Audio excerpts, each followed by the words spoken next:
Welcome in, everybody, to another week of F Buddies with Mike and Andy. Mike, Wendt, Andy Ferg. Of course, the F is for food. We are the food show you deserve.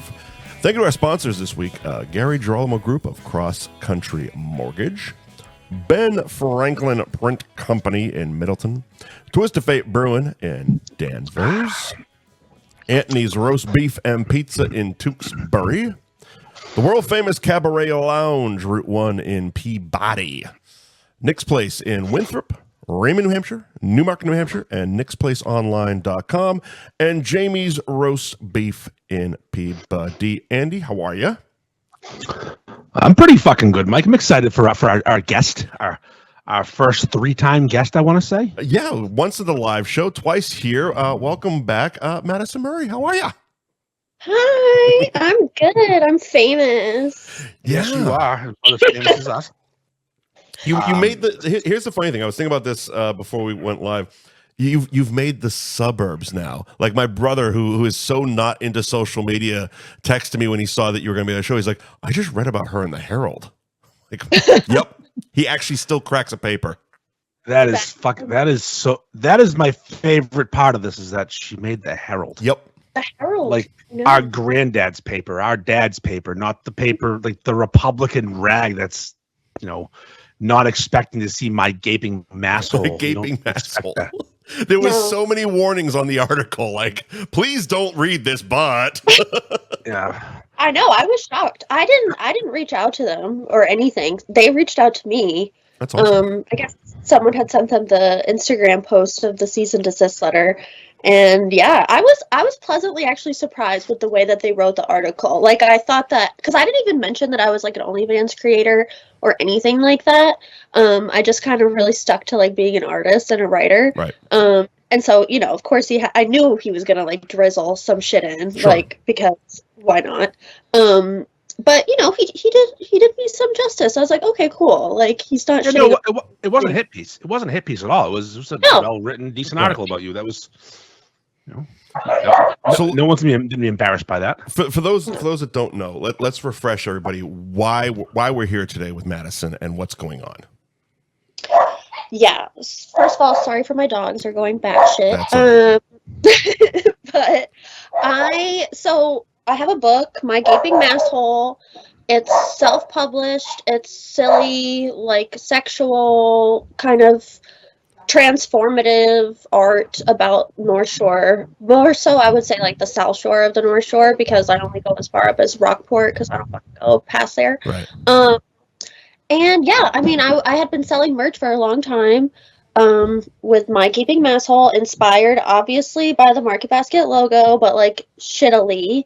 And I used their logo, more for your dollar, but I changed it to whore for your dollar. Clever. And that it had been up for a few months now, like a very long time, I feel like. And then just a few days ago, I got a cease and desist letter from an attorney from Market Basket. Asking me to remove it. And You were, what did it say? Something about you, their brand was being tarnished or something? Yeah, it was the Good. Yeah, it was just like our reputation, it has been jeopardized and will continue to be jeopardized. I highly doubt that. That's such bullshit. We know it. First of all, I highly doubt that. I know. I'm like, I love Market Basket. Like, if anything, it was supposed to like remind people, oh, I love Market Basket, not like I hate Market Basket. Yeah, it was definitely done in fun. There was no malice behind it. No, never. We all love Market Basket. Everyone around here does. More for your dollar, kid. Exactly. And whore for your dollar. I mean, it doesn't take a fucking rocket scientist to come up with that. Like, and it really is the best of both worlds. It's pretty good. I'm not gonna lie. It's pretty good. And I'm a slogan guy. I'm pretty impressed. Thank you. It's funny though, like, because we've talked about this. Other people have been stealing their logo for years. Yeah. And doing a much better job of stealing their logo than you. Yes. Like they're using the actual font, the logo, the whole thing, and making money. Yours isn't even their font. No, it's different. Nope.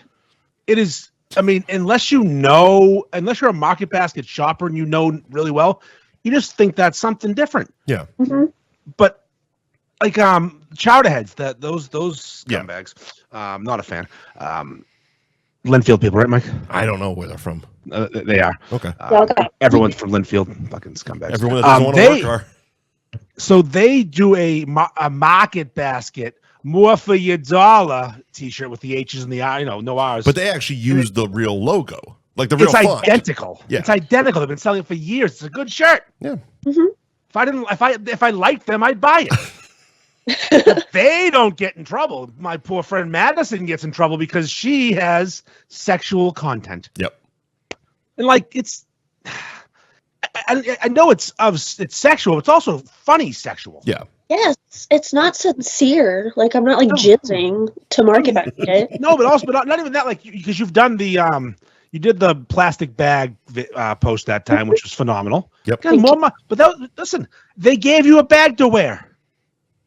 What are you supposed to do? Not wear it? They You've literally seen gave you Bosberg. the bag.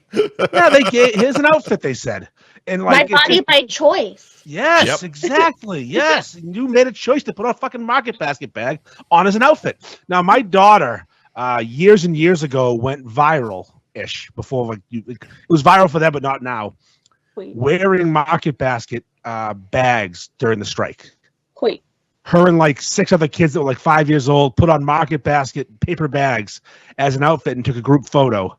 And someone sent it to the market basket page and it went huge. No one cared about that because a bunch of 5-year-olds were doing it. But second, They Madison didn't get a does it. cease and desist. I mean, come on. No, they didn't. No, they So didn't. I have stolen more logos. Let me rephrase. I've parodied more There logos you than any go. human being on the fucking earth. There you go. And you know who doesn't bother me? Nobody bothers me. They're going to after this, of course. But I mean, that'll just add more fun to the lore. I've already sold the T-shirts. Go fuck yourself. That lawyer is calling his lawyer friends, and none of your shirts will be available ever Good. again. Fuck him. Good. But here's the thing. I have a patent attorney on retainer. Retainer. Literally going to listen to this tomorrow. He's my friend. He's my family member. He's a loyal listener of this show. Oh yeah. And he's the one I asked. And the way he worded it was, no, she's not stealing their logo. Yes, it's okay. But she should back off because they have more money than her and they're going to sue her. And you can't win that lawsuit because they're just going to keep fucking with you and making it a thing. Oh. Although you could defend yourself. They call that. It's got to be a word for that, right? Defend yourself. You don't self-defend yourself? You don't Is that redundant? It's redundant. Yeah. That's redundant. Okay. Well, you know what's crazy? I have a friend who's actually a writer from Boston. He loves you guys. He's like obsessed with you guys. His name's Luke Restivo, and he got a cease and desist letter from Sydney Sweeney. Ooh. Oh, I did see you post that. What did he do? Because by the time you had posted his thing, I had missed the actual post. Yeah, so this was a few months ago, I think, but he is just a poet like me, like just your normal guy writing some poems, and I guess like in promotion of one of his books, he made a silly little Instagram post with a picture of Sydney Sweeney and like in quotation marks her being like, I love this book, like this is an amazing book. But it's obviously a joke. Like it was obvious. Yes, of course. That he has like 1,000 followers. Right. You know what I mean? Like no way Sydney Sweeney's reading this niche poetry book by some Boston kid. And giving an official review of it. Right, like there's no way, and like it's supposed to be satire, and he received a cease and desist, but he actually chose to represent himself, and he won. Oh, good for him! So that has given me a bit of like a morale boost, I guess. Like I feel a little bit better about it, because I think. Yeah, I mean, I was scared at first, and like I did remove all the content because I mean, my main concern was that I was commercializing it, like selling it, because I guess as a work of art, like it should be 1,000% acceptable. Where like the issue comes in is if I'm like capitalizing off of it, but like first of all, if I'm being honest, the profit I've made off of this merch is like $100 fucking. Like it's hard to make money doing this shit. Right, exactly. It's like they're print to order. I have to pay like a certain amount to get them fucking printed. Like I'm not rolling in the dough here over these shirts. Especially print to order, that's expensive. Yeah, exactly. So I've gotten a mixture of reviews. Like some people are like, "Oh my god, like, don't post about it, don't do anything." And then I've also gotten people being like, this is totally your right. Like, it's transformative for fair use. Like, and as Andy said, it's and I've told you as well, it's 100% under parity law. Yeah, 100%. So what the best of both worlds for you is you can not, because especially with print to order, where you don't have a box of shirts sitting there to sell. See, when I do this, when I make these, I buy a bunch. Yeah. And then if I get a cease and desist, like, oh fuck, now I have $300 in shirts I cannot sell out in the open. Yeah. So you can easily just stop selling the shirt and then ride that fucking wave of poor me. This big corporation's bullying Madison. And you can make it a whole new thing and then sell a fuck you market basket shirt with no font. No font. Yeah. No? Just the entire cease and desist without the logo on it. Oh my god. Yeah, just spell market basket wrong. Right. Use the one that Chowderheads used. Apparently that's a little odd. Yeah. Market basket. No, I know, I'm pissed. Like market basket, fucking there's market casket. Oh yeah. They're all the legitimate logo. Like one even has the trademark sign like on it. I'm like, I mean, our friend who runs People of Market Basket, I mean, she doesn't sell merch. She was going to, and she's not going to now because of this. She uses all their stuff, but I noticed in her bio, it's very clear we are not affiliated with Market Basket satire page. But even fucking Dan Bob started a Market Basket has the best food Facebook page. So is that all it takes in your bio? You just have to say, by the way, this is not Market Basket. I guess. MyGapingMasshole, not Market Basket. Yeah. I didn't think anyone would come to that conclusion, but I guess. Well, you're tarnishing your brand. You're putting that dent in the old demolish fucking money train. It's just funny though, because during the strike, Artie T. Demoulas, because he's the good one. Is there another Artie Demoulas? There's Artie S. Really? There's two Artie Demoulas? Yeah. Years ago, when there was a whole strike going on, it was because the two Demoulas cousins, both Artie, they couldn't decide on how to run the company. Arthur T. wanted to keep paying the employees well and keeping the prices down. Arthur S. wanted to cut the employees' salaries and raise the prices so they could make more money.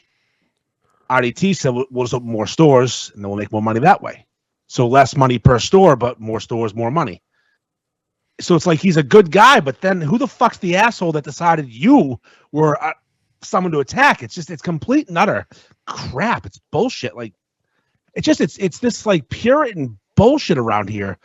The fucking lawyer probably puts on a ball gag and gets pegged. But he can't fucking see your fucking t-shirt because it's gaping masshole. He's probably got one. He's probably bought one already.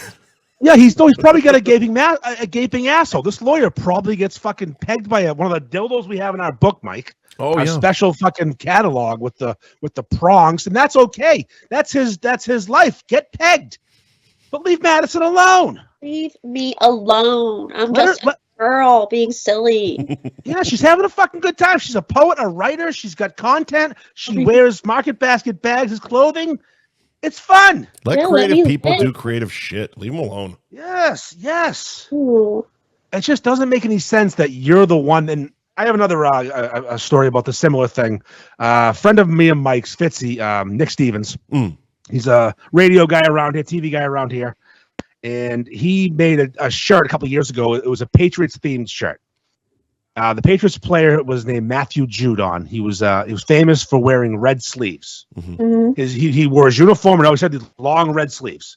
So Fitzy made a hoodie, a blue hoodie with red sleeves and the number 9 on it.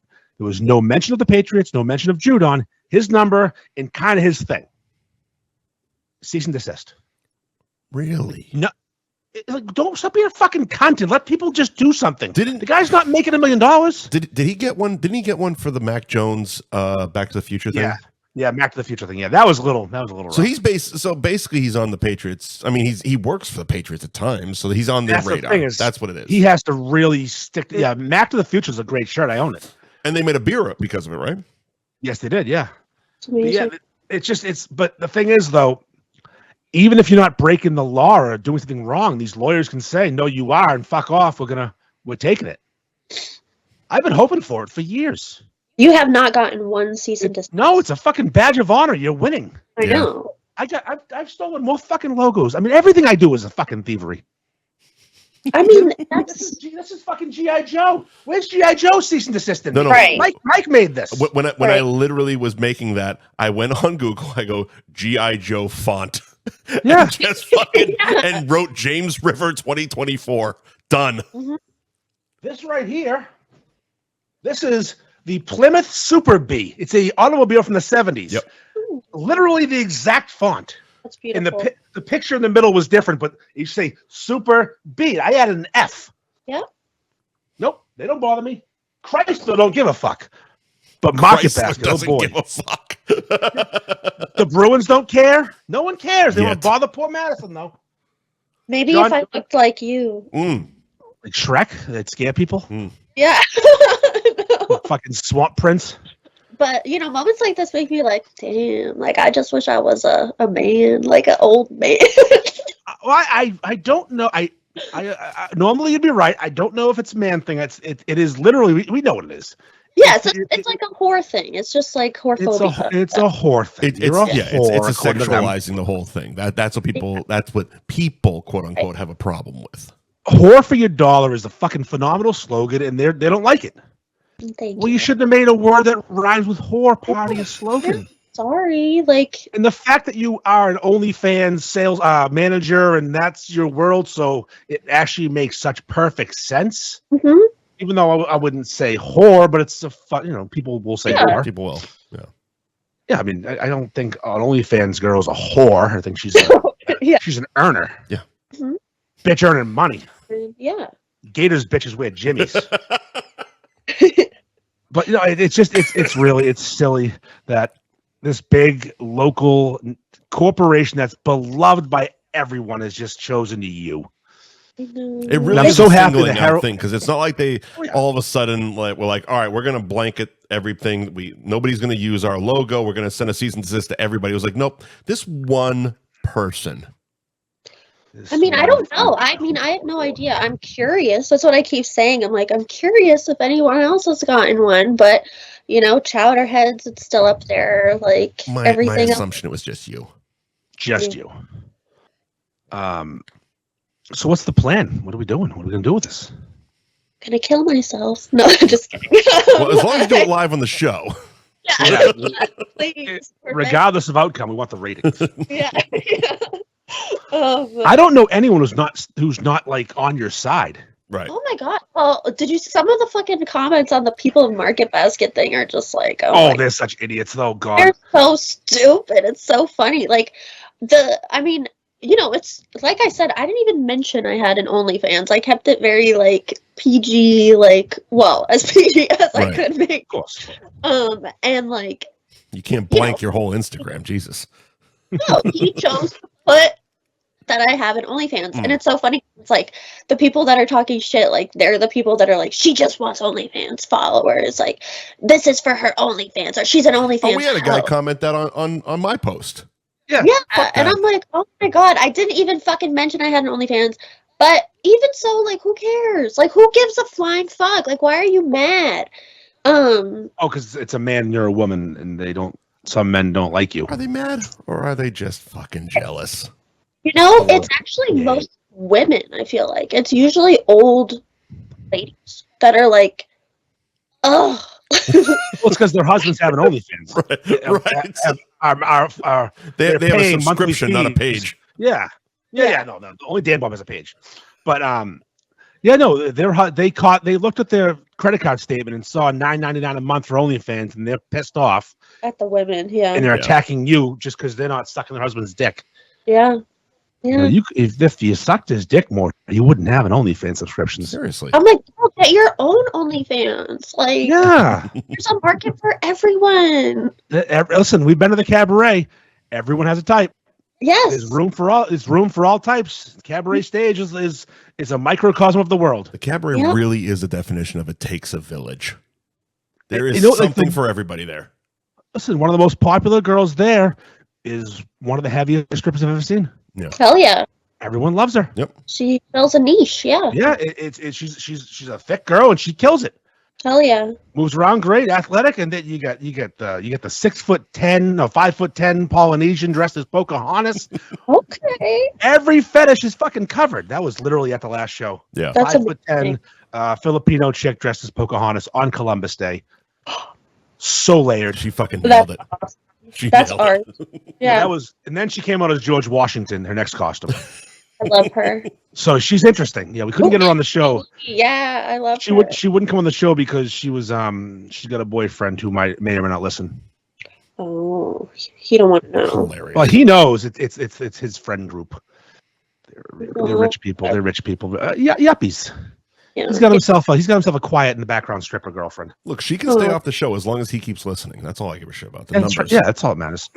Sounds amazing. I love her. So Madison, we've discussed the goings on with the bullshit of Market Basket, but we have one more question for you, and it's an important one. Mm-hmm. Okay. You should be prepared for this. I warned you in the comments of Mike's post, and this is a topic for the show. Okay. I'm ready. What is your love language? Oh, that's a very nice question. Well, do you have one? Because I don't know what this fucking word means, and I'm baffled by it. Because we have a list of what they are, and I don't understand. Like gifts, Okay. we're giving gifts. It's a love language. Yep, some people it's gifts. Mine. So yeah, I guess if I'm like in love with someone, it is touch. Well, okay, can I list off the 5 before you get? Because Oh yeah, you know, yeah. Familiarize the viewers. So the 5 love languages are quality time, giving someone your undivided attention without distractions. No one does that anymore. No. Words of affirmation, being built up by spoken affection, praise, encouragement, and compliments. Acts of service, doing things for your partner that they would appreciate, such as completing household chores. Physical touch, feeling love through physical affection and touch, such as hugs, kisses, pats on the back, or touches on the arm. Okay. Receiving gifts. Giving, receiving, or both, especially on special occasions. Here's the thing. I've been married for about 20 years next year. Hell yeah. You have to do all 5. To a certain extent, you can't skip any. Otherwise, you're going to be in Florida banging cocktail waitresses 2 at a time like Mike. That's right. Yeah, nothing wrong with that. But if you choose to have a relationship, I'm pretty sure all of these are pretty important. Yeah. I think there's it's obviously a probably hierarchy. Yes, I think it's like an order of priority. Oh. I think it also is there to help you understand. I mean, I'm not like endorsing this or anything. No one is. It's I really think- stupid. I think that it's probably also there to understand your partner too and what they like. Because I remember I did like do this shit like years ago with one of my boyfriends. And like, so my love languages are definitely physical touch. Like if you're not touching me, I think you hate me. Like I'm like, what did I do? Right. And then also acts of service. Like that's also important to me. Like just helping little things, like great love. And I think like usually what we do for our partners is what we want done for us. So it doesn't, like, my ex, like, he loved words of affirmation. I don't give a flying fuck about words of affirmation. Like, my ego's already so high. I don't need you to keep stroking it. You know what I mean? So, like, if you tell me I'm amazing, I'm like, yeah, okay, cool. But, like, he really words of affirmation, you know? And so it's like, okay. Well, that's a what do you call it? A guy.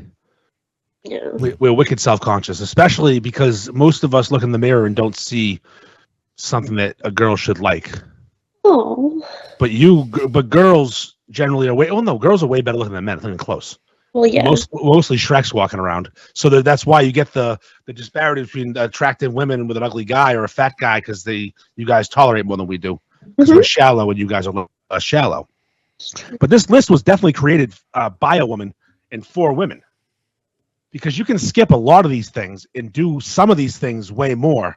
And I'll give you an example. This might sound crass. But you know, this show, sometimes we get a little blue. Mm-hmm. Instead of undivided attraction, you could sit next to me and play fucking Wordle all day long and then blow me, which is, I guess, is physical touch. That would probably fall. And we can just quality time's gone. We can skip that one. Yeah. As long as certain ones are more than others. I mean, I like being told I'm handsome. Still, blowjobs. Trump that Gone. 100%. Words of affirmation, great. Isn't a blowjob also like quality time?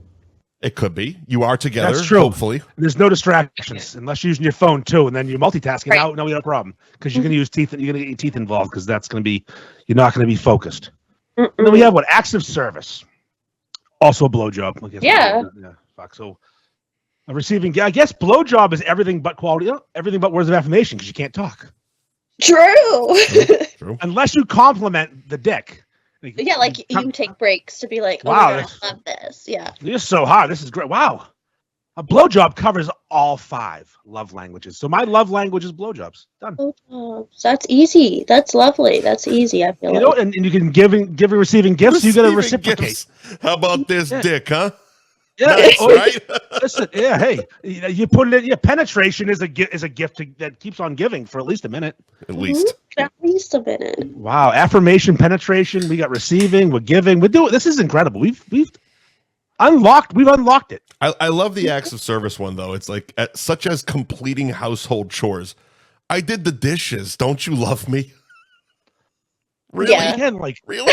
Yeah. It's fucking really? funny. Like that's a love language. Honestly, yeah. That's literally if you don't That's do being these a human things, being. you're a shit. Like it's just in love and marriage. You're a shit That's being a husband fucking if you adult. don't do these things. Yeah. That's If true. you- I agree. I mean, obviously we spend time on our phones. All of us do. Right. But if you don't put it down once in a while and talk to the person you're with, okay, you're a shit person. Or you're a shit in relationship. If you don't occasionally tell someone they're not a piece of shit. Like you give them some sort of affirmation, like "Wow, good job! Oh, you're pretty," you know, with something. Yeah, cute. The bare minimum. Yeah. I like the physical touch though. A pat in the back. I pat my wife in the back every day. I say, great job. You're killing it. Oh, that's But by back I mean ass, and I don't talk. But okay. Yeah. I'm like that's oddly like sterile. yeah, good job, babe. Yeah. Pat on the Congrats back. on the dishes. The old, Imagine patting the the old back. confirmed pat on the back. Good job. We made it another day. Right. Jesus Christ! It's What are your love languages, Mike? It's definitely a physical touch thing for me. Yeah. 100%. Like if you're not getting touched, are you like, what's going on? Because that's how I am. Yeah, 100%. And the other stuff, it's like quality time probably fits its way in there. The companionship thing. Words of I'm kind of agreeing with you. Words of affirmation. It's like, all right, fine. Like, Yeah, like I get it. And again, I'm a self-loather by heart, so it's like, oh, you're so handsome. It's like, shut up, I'm 50 pounds overweight. Stop it. Right, exactly. Stop it. Yeah. Stop it. Acts of services, like I said, doing the dishes. Really? Are we doing that? I folded the laundry. Oh, great. Marry me. Yes. Receiving gifts. That I don't know. You don't like getting a gift on Christmas? Yeah, but that has look nothing in to your do with a girl's face when she relationship. gets We've been getting gifts on Christmas forever. Well, I actually do enjoy giving a gift. Like if there's if it's meaningful. So here's the thing with the gift thing. If it's actually meaningful, like a random surprise, like you were out doing whatever you're doing, whether you were working or grocery shopping or whatever, you just saw something and it meant something to you. And it's like, fuck, I got to grab that and bring that home. And here's a surprise on a random fucking Wednesday in October. That means absolutely nothing. Okay, fine. But yeah, okay, you got me a Christmas gift. I fucking hope so. I If agree. we're together. What if it's thoughtful? Ugh, It's Christmas. thoughtful. Well, yeah, if it's Christmas, it's Christmas. Like you have to do that. But yeah, like if it's a thoughtful gift, like then I love that. Like I consider myself a really good gift giver, and like yeah, if you get me something that shows that you like really recognize me and like see me for me, Oh, being seen, gonna be seen. that Be on that's here. I want to be. Well, that's just seen. it. It's like I said. Hold on. it's Wait, like- Mike, hold on. Did you Okay. say what? I said that's a guaranteed blowjob. I thought I heard that. Yeah. Thank you. Right. Yeah. Mhm. But and that's what it is. It has nothing to do with having it fall on a holiday or a birthday or any other thing. It's the you're in my mind type of moment. It's like I was out doing something unrelated to anything, wasn't planning on buying you a gift, but saw this, made me think of you. Here you go. And it probably those ones probably mean more than whatever trinket you get at Christmas. Absolutely. I had my last ex-boyfriend, he had like a lot of money, and he like one time, I was like, I like money, you know, cool, whatever, but like I'm a lot more like interesting than that. And like I had gone to work one day and I came back to where we were staying, and he had gotten me 2 pieces of jewelry from Tiffany's that, of course, I looked it up because, you know, As you do. You gotta. And like it was like $8,000 or some shit. Sure. And like to me, like I didn't like that. Like it actually made me like it was a con. I mean, I sold them after we broke up, so Good for you. Yeah. But now, I guess the question would be whatever he got you, price irrelevant. Did it mean anything when he got it, or was it here's something sparkly that I spent money on? it was like, here's something sparkly that I spent money on. And I think he wanted me to be like jumping up and down for joy. But it's like, if you actually know who I am, like, you might as well just give me $8,000 cash.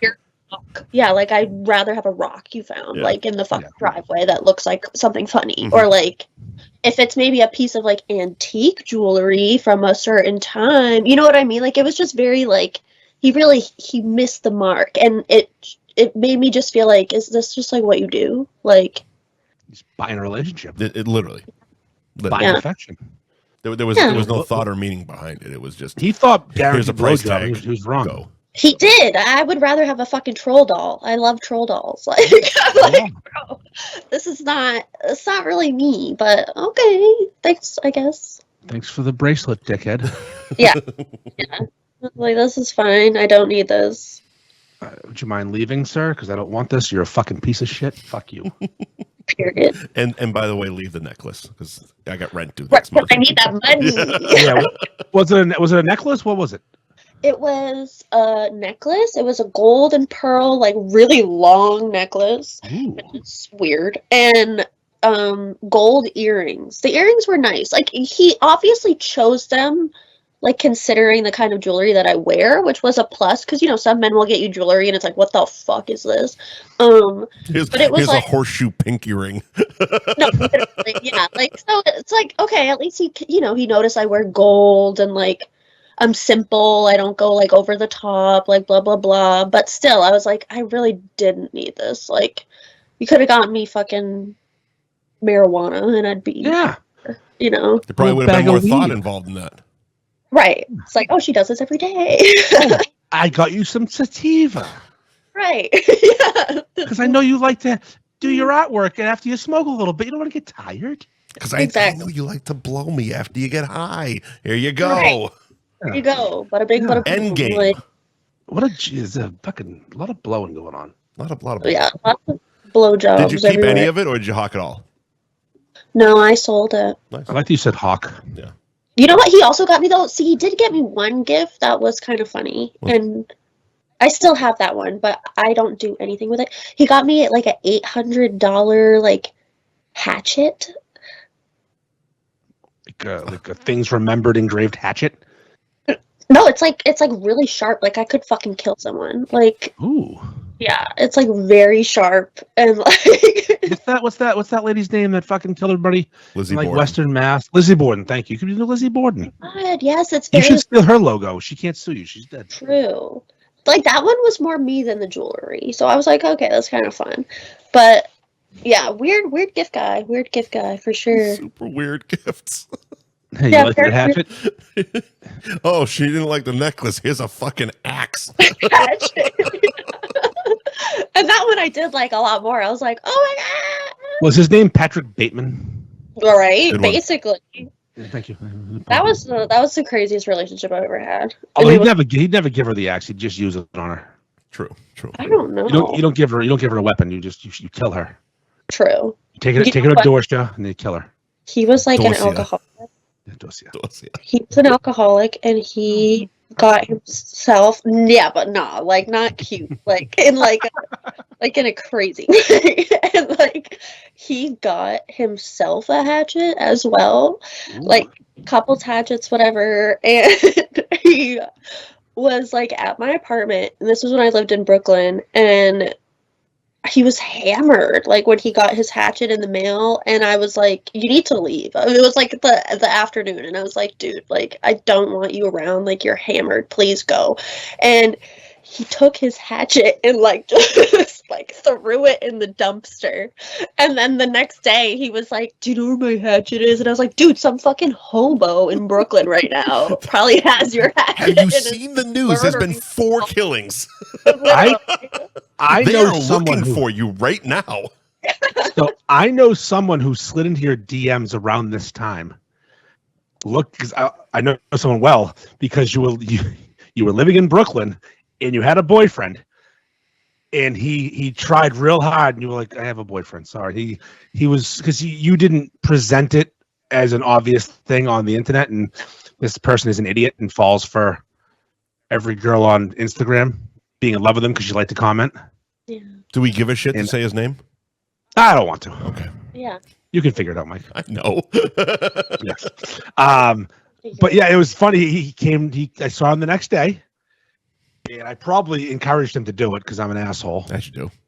And he's like, I slid into her DMs, dude. And she responded, I go, yeah, how'd it go? He's like, fuck, got a boyfriend. I'm like, what the fuck? I'm like, oh man, that's terrible. I think she's lying. I think you keep doing it.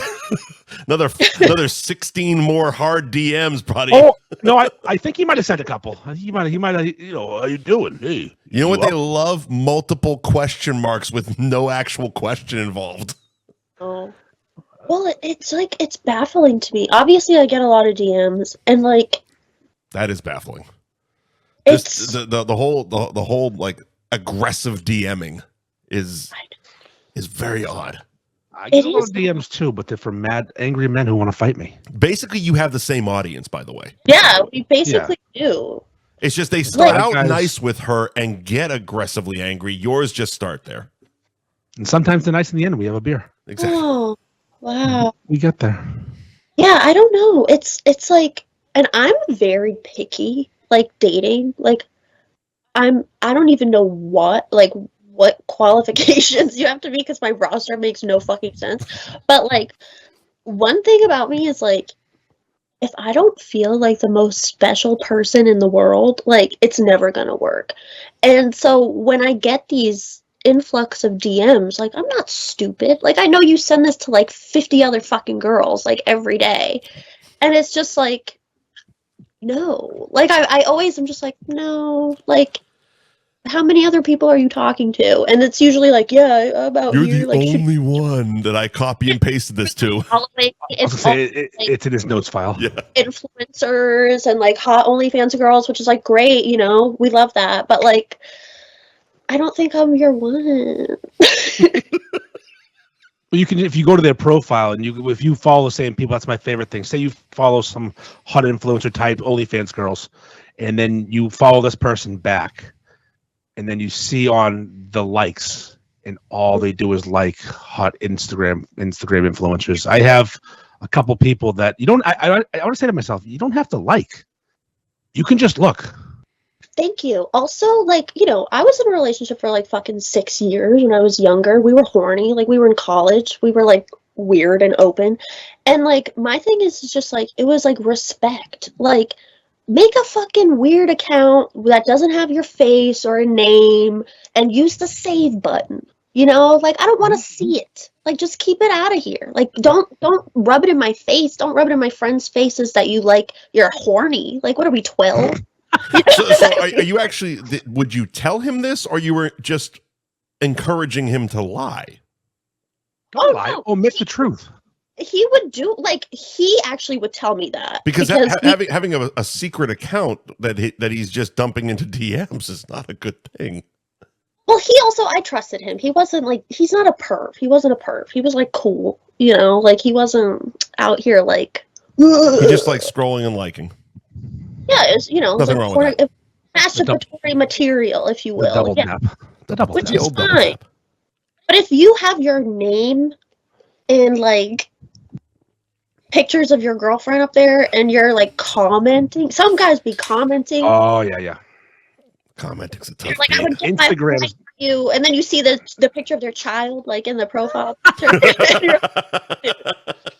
Go back to your wife and kids, like please. No, Instagram's dirty like that. They'll do you dirty. They'll put your name on there, and they'll if you follow them, it'll highlight a comment like this motherfucker's being this creepy. Yeah. They don't realize. They don't. It's sad. I would say honestly, like 99% of the people that ask me out, I don't go out with them for that reason. Because they're dirty on Instagram. Yeah. I think because you dive into their social media. Yeah, I check it out. Yeah, of course, and I don't like what I see. If it looks like you have like a compulsion, like I'm like you're mentally ill and you need to go to the doctor. Like, you know, you are a chronic Instagram masturbator. Right. Like that's a problem.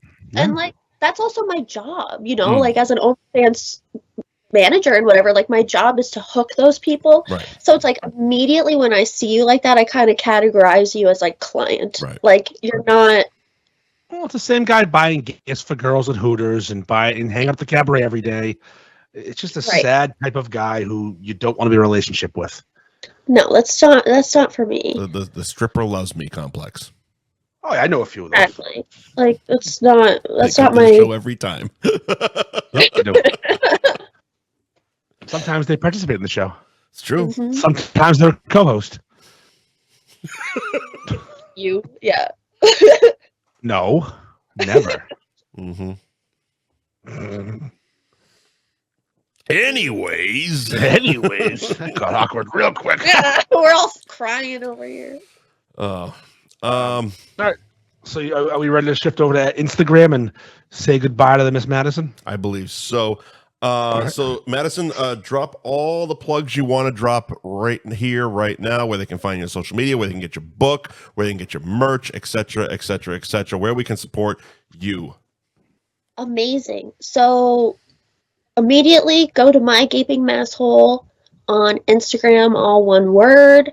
There in the link on my bio will bring you right to my website where you can order the book and other merch I have. I don't have this merch anymore, unfortunately, but I have other fun merch. Tomorrow I'm doing a reading. I've got some fun shit coming up. December 3rd, I'm doing another reading in Boston. Where's tomorrow's reading?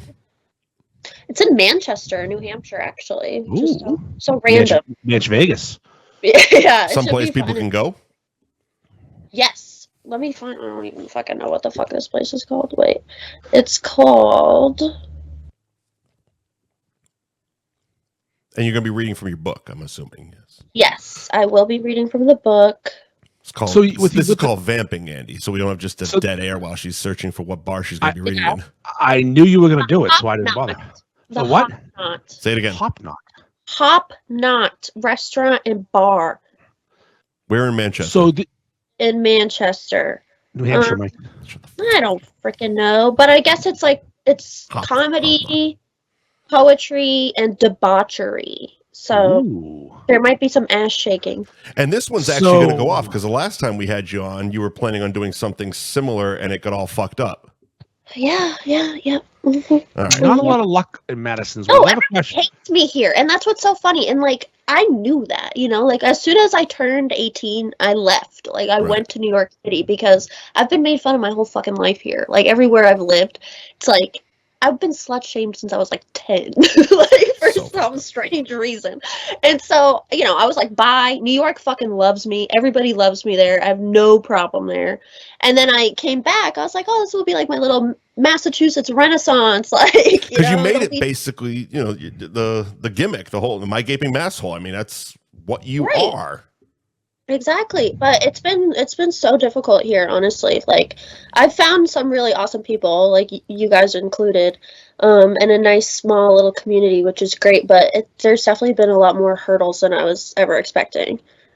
So question about the book. Do you self-publish it or do you have a publisher? I decided to self-publish it because I worked for an indie publisher previously, and you know I know how royalties go and everything like that. And given the nature of it being so local, I was like, I want 100% of the profits. What the fuck? Right. Yeah. So when you printed the book, you obviously printed a bunch of copies. I haven't actually printed it yet. I'm printing it in okay. December. So early December or late November. So you're basically on pre-order status right now, and then once you pre-order it, you can determine how many you're going to sell, and obviously order some extra. Yep. To put on the shelves of Borders and B. Dalton. That's. It'd be fucking fantastic if it was in Market Basket. Oh my God. Can you imagine? Jesus Christ. Right with the Us Weekly magazines and My Gaping Masshole as you're checking out. Maybe I'll hide like a Easter egg version or some shit. Like that'll be the settlement. It's like, all right, well, I'll stop using it, but put my book in your fucking stores. Yeah, literally. Because I want to write a children's book, and I don't know how to do it. Oh, I have a whole idea. We'll talk about it. I have a whole idea, and I want to, because you wrote a book, and it's not. I need to know how the process, the writing. I can write a fucking children's book. Yeah. 1 fish, 2 fish, blue fish, below maybe. It's the publishing part of it you need to know. It's the publishing. It's the whole aspect of getting a book made. Yeah. It's so much easier than you think. Like it's so much. It's so simple now with the internet, which is awesome. The only downfall of it for me with the self-publishing shit is that like I can't let it go. Like that's the thing. It's like I just keep making like little fucking changes and changing the fucking order, all this dumb shit. But finally, I'm like, no, my deadline, I'm decided is like November 15th, and then I have to just let it go. So literally 3 days. Yeah. Okay. Yeah. But to order it, the link is in your bio, My Gaping Masshole, right? Yes. Okay. Yes, it is. And also, so is my OnlyFans. I've been getting lots of OnlyFans people. I said, you hit the suburbs. I know. They're like, holy shit, what is going on in the Herald today? Yeah, it's so funny. People are like, I saw you in the Herald on my OnlyFans. The Herald is advertising your OnlyFans. Is exactly what's happening. I know. I got an email. A guy emailed me. He was like, oh my God, I saw you in the Herald, and like, I can't find your OnlyFans. Like, Jesus Christ. I'm surprised I didn't write a letter. There is no such thing as bad press. Let's be honest. No. One thing I forgot to mention earlier is you talked about how the letter that came from the Market Basket guy, how many times he had to write the phrase, my gaping masshole. My gaping masshole. That is just hilarious that some Ivy League cunt who's got more degrees than we'll ever have combined. You went to college for like 8 years, asshole. Yep. To type that over and over again. I guess that was his worst day ever. Yeah. Or his best. True. Also true, because he had to research. He had to find your OnlyFans. Yeah. Probably subscribed under a false ID. Yeah. Market Basket is subscribing right now to your OnlyFans. That's probably guaranteed. That's so hot. RDT's jacking that Greek cock off to it right now. Stop it. Just peeling that foreskin back and pulling it. RD1 or RD2? Both. Right. Both of them. Fuck it. Let's get them both. Oh my God. I guess too, the Boston Herald asked the attorney for like a comment, and they haven't replied. Because they're scared now, because bad publicity is not good for them. It's great for you. Well, it's also any publicity is great for you. Because I read the article and I did. Yeah. I read that part of it, and that came across to me because they pointed out the fact that Chowder Heads and other people have used this as well, and then it punctuated with, and we reached out to the attorney. Not a good beat if you're just singling out one person here, especially one female person here. Not a great look. Maybe just pump those brakes and let Madison do her whore for $1. Whore for $1. Whore for your dollar. Leave Madison alone. Leave Madison alone. Free Madison. Fuck yeah. Free Madison. We'll make the t-shirts. I know a guy. Yeah. And next time you're going to make some t-shirts, we'll use Ben Franklin Print Company. Get you a deal. That way you're making more profit. Because if you print more at once, you make more money in the long run. Okay. I got to capitalize. Because I looked into the print per order. Yeah. The quality's not as good. And also, I mean, say with Joe, like he likes to have a minimum of 12 shirts made. You order 4 or 3 different sizes, you get you 12, and then instead of paying $20-something for a shirt, you're paying $14. You're selling for $30. You're making some money. Boom, math. Boom, math. Boom, math. Do they ship it for you? Because I can't ship. Yes, he does. All right, then hell yeah. Joe can do your whole e-com. It's part of our ad. Fucking website for you. He'll do your website, your e-commerce store. He'll set it up. He's the fucking boss. Shit. Yes, no, we'll get you in touch with Joe. He's been doing my shit for years, and he'll do. I'm wicked anal about it, so I have to do it myself. I punish myself with it. But he will do all the shit. Oh, He'll take care of the whole thing. You come up with a design. He will help you design it because he's good at that. Mm-hmm. He will print it. He will ship it. He will send you money. I love money. He'll take his cut whatever you owe him for the shirts, whatever it costs in postage, and then he'll send you the money that's left over, which is yours. That's a lot better because who the fuck knows who's making these shirts? Yeah, that's some poor fucking Indonesian kid. Yeah, right. Missing most of his fingers. I'm getting a cease and desist over him. Exactly. And kids are dying for that shirt, and you're getting yelled at by Greek people. What the hell? Fuck. This show's so pro-Greek, but not today. Well, at least not the first hour. Not the first. I'll get back into the Greeks later. I'm big in the Greeks, but the DeBoulos family's pissing me off right now. Mm-hmm. Artie, let's have a conversation. I'm a little Greek. Listen, we all got a little Greek in us. Yeah. No, I have probably 2 knuckles so far. Well done. I don't think my doctor's Greek, so I can't add him to the list. Oh. I think he's Did you know that, like, Massachusetts has like the most Greek Americans in the country? Yes, I did know that. It's from Peabody. That's so interesting. There's literally one town. Literally, there's a street called Paleologus Street in Peabody where they all grew up. Yeah. Every one of them. It connects Tremont and Walnut. It is Greektown, USA. Every single house has a fucking grapevine in the backyard. Jesus Christ. I pissed my pants at a Greek festival when I was younger. You gotta put those spaces a little closer together. I pissed my pants. It's a long pause. Greek currently pissing. Festival. Yeah. Listen, currently urinating.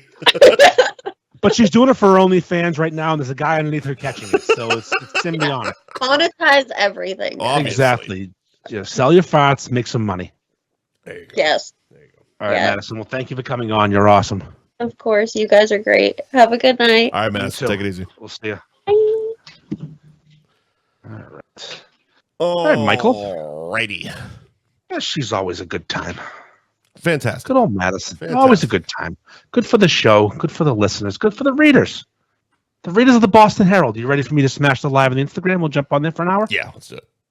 All right, let's do that. Let's go to Instagrams. We're going to hit the live button. And I'm going to turn that away from my face because I don't like to see my face when it opens. See what happens? It opens up in an awkward fucking time. The look of myself. No, it's always the most awkward fucking thing when I jump on the live. And I'm going to add you in right now. All right. If it's just like this zoom shot on my fucking chin and my neck.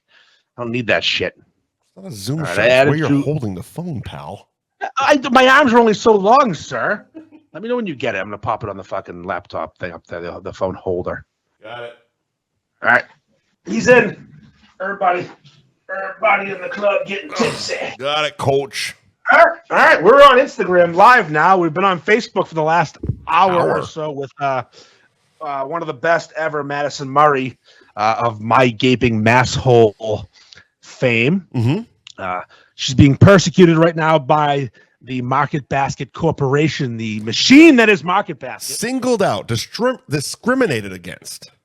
Singled out for some content they don't appreciate with their Puritan lifestyle. Nonsense. Fucking Greeks and their Orthodox religion and in their basketball leagues and such. And their goddamn Zima and hula hoops and MTV. Yeah, whatever they're up to, but they don't appreciate the quality of her content and the content she provides. Also true.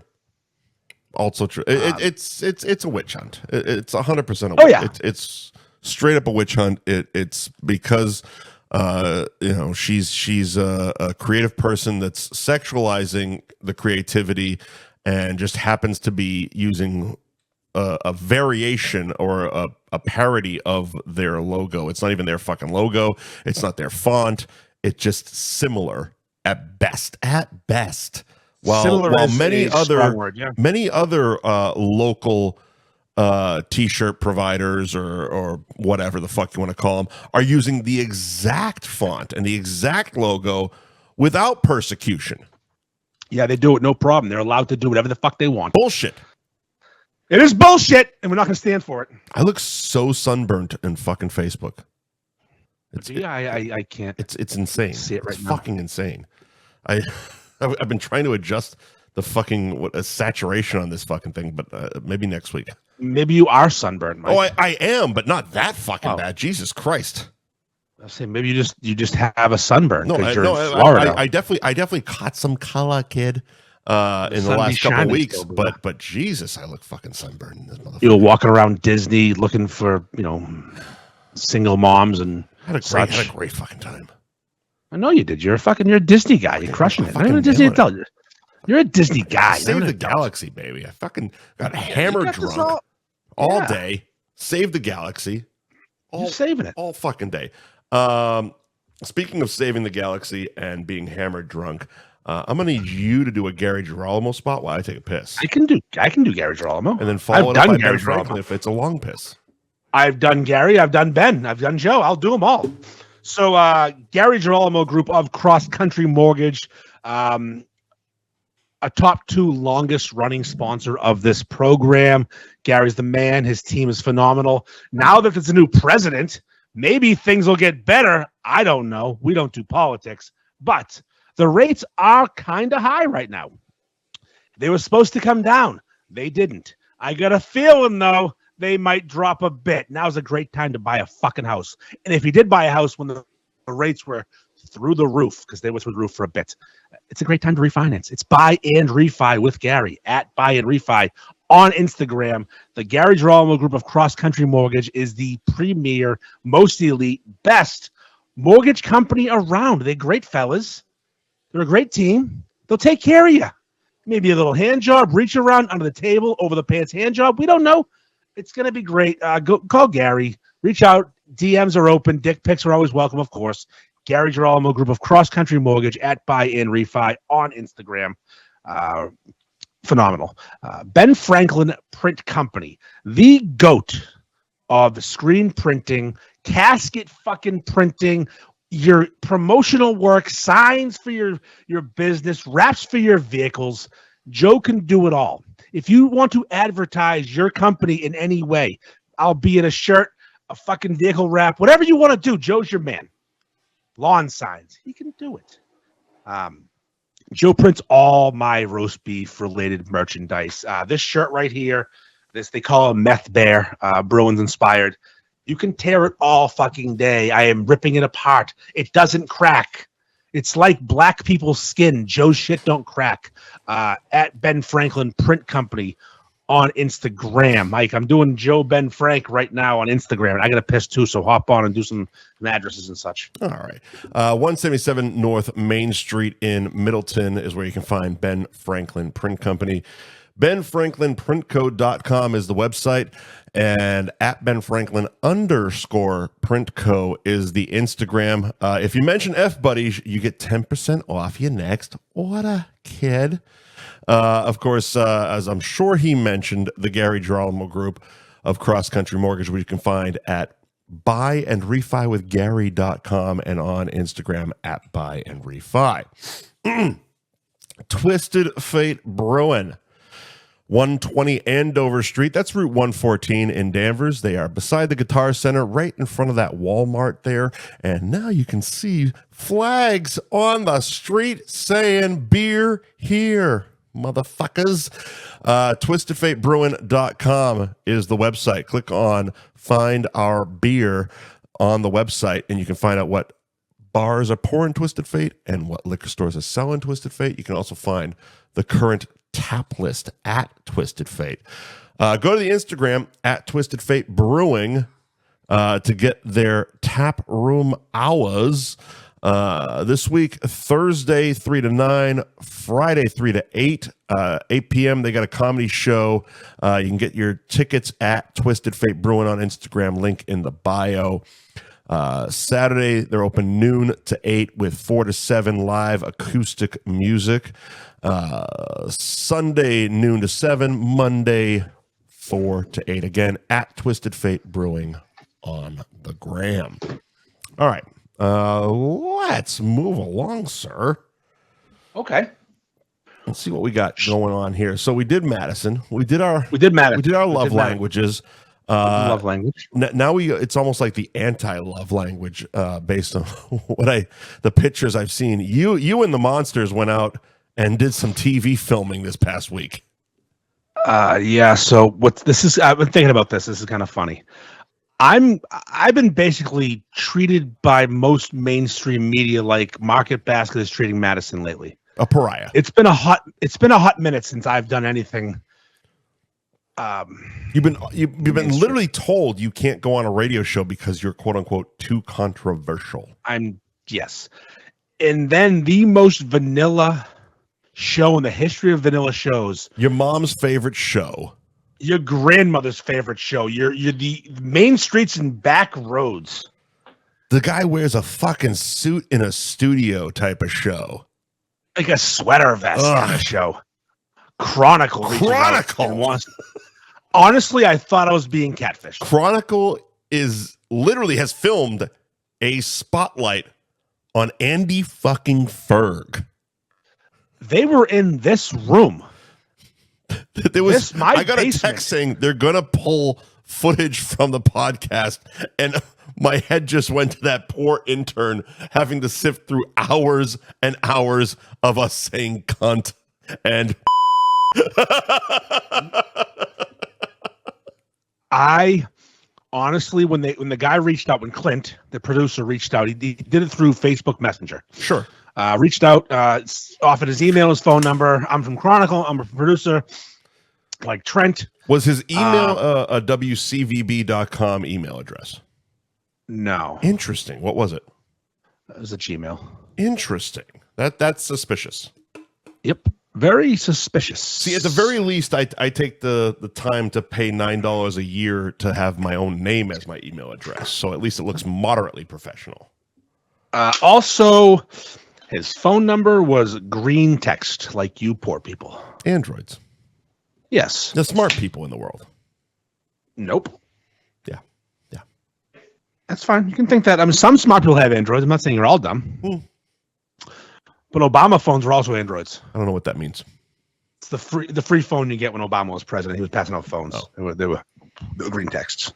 Well, Metro you know PCS. What I say about that? Goddamn Obama. You know, he's a fucking. So again, I'm very weary of the whole situation. Yeah. And we're talking on the phone, making a plan. He seems really excited and anxious to do it. Sure. And it has to be done in a certain time frame. Like someone's fucking with me. Right. I'm probably gonna get fucking Scott Hansen to show up and fucking no. Scott Hansen? No, which Hansen is it? Chris Hansen. I'll get Chris Hansen. Not Scott Hansen's the guy from Red Zone. Realistically, it would have crossed my mind. Is the thumb gonna show up to my house? Yep. That was always a possibility because I did lend an address. Yep. And he was also my house was a deal breaker. We had to come here and film. That's so weird. Yeah, he wanted to see the beef bunker, as I call it this. It's my beef bunker. But you've never called it that ever. Yes, I have. Not on this show. No, not on this show. But I've done it when I'm telling merch. I sell it out of the beef bunker. I've never heard you say that or seen you write that. Well, I have said it and I've written it, but it's all right. Very weird. I don't say it often. All right. But I call it's my fucking in-law apartment in my basement. Like it's my mother-in-law's old apartment down here. Yeah, this show. I'm gonna put up your solo shot here for a second again, and that's the widest we got, and you can see the empty shirt racks on either side. Yep. But the majority of the time, when you and I are doing this, it's such a small frame. Yep. That people don't realize like what it consists of. I've been there. Yeah, it's a weird little place. Like your disaster of a fucking office. It's clean now because Chronicle was coming, but yeah, it's bad. Right. Like I'm a slob. Yeah. When I print something, it comes with these little. I peel off this little clear cellophane thing to expose the adhesive tape to close the package. Sure. They're everywhere. You don't even have a fucking Everywhere. trash barrel. I just put one in the other day when they got here, when they were coming in. So I got a trash barrel now. I'm going to have one. Not a cardboard box or a bag that I got from Staples, an actual trash barrel. Sure. So Clint and the camera lady were going to show up at 3:30 last Tuesday. Mm-hmm. And I looked him up on Facebook. He's a his legit guy. profile was a legit guy. Yeah, he had a lot of followers. He had a real bio, WCVB, all that stuff. But still, until you're here, I don't believe you. First of all, I don't want you in my house. My wife literally had surgery the day before. Yeah. She wasn't having it. House wasn't in company condition. You know, the dishes weren't done because, she had fucking surgery. Right. What are you doing? The dishwasher stopped working. Right. Hit her. Made her earn that fucking surgery. Yeah. So I had to do landscaping to make my back walkway clear. Oh my God. And then my basement, this basement floods when it rains a lot, which it doesn't rain anymore, but I still have the sandbags don't move until I fix the problem, which I can't fix the problem because gravity. Right. So they're walking over sandbags to get to my fucking house like a goddamn war zone. Right. It's like coming to Fallujah. And I get in here and they're like, now I recognize the camera lady because she was the one who did the Twisted Fate thing. Okay. So do you think that's how this all came about? Nope. She had no idea. I had to tell her. I'm like, you were at Twisted Fate. She goes, that's why I know you. I go, yeah, I was the drunk guy you guys interviewed late. Because I'm wildly curious how this came about. I'm going to say it's much like the Wicked Bites beef thing. Clint, the producer, or someone that works there saw this rabid following and said, listen, we're dying here. Yeah. We're a fucking TV show no one cares about.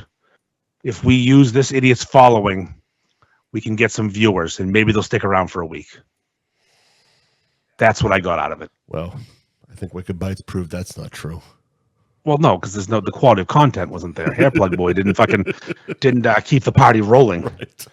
He could put out a fire with if you guys had something going, he could put it out so fast with 2 words. Hey, I'm Scott. Oh, it's over. I'm not watching this fucking bullshit. Jesus Christ. Kill myself. Click. Motherfucker stole your shirt. He did. So what he fucking did. He did. So what's funny is if you see the video I posted before this, which you probably didn't because you were still setting up. Yeah, I put up the Ferg Fest partition in my basement, which is 9 feet tall and 8 feet wide. What do you mean the partition? It was the big sign for Ferg Fest that was behind the band that was playing. Oh Jesus! When Brenda was playing out there, not the one behind Justin Clancy, the one behind Brendan. So it's like okay. 8 by 10 maybe. So it's a little bit bigger, but kind of similar size to the F Buddies one we put up at the Cabaret. Yes. Okay. It's big enough to block my entire basement, so you can't see beyond it. Okay. So when they got here, it was the man behind the curtain. You basically were setting up the weirdest non-haunted haunted house ever. It's like you can only walk this little corridor down to here, stop here, and then walk the fuck back out. Well, my fucking laundry room's right there. I don't know, but laundry rooms, we don't exactly fucking treat them well. We're separating clothes. Right. Fucking throwing them everywhere.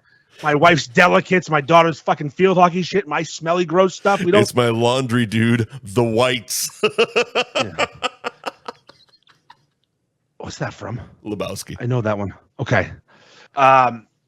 So they go, okay, we're going to get set up down here. I'm like, you want me to leave you? And I hadn't showered from work yet. Yeah. I'm like, I can't go shower. I'm not going to go up there and take a shit, jerk off, shower. This is an hour long. Real camera woman. This isn't fucking Scott and his fucking shitty shirts and hair plugs trying to figure out how to work his camera on YouTube while you're at the shoot.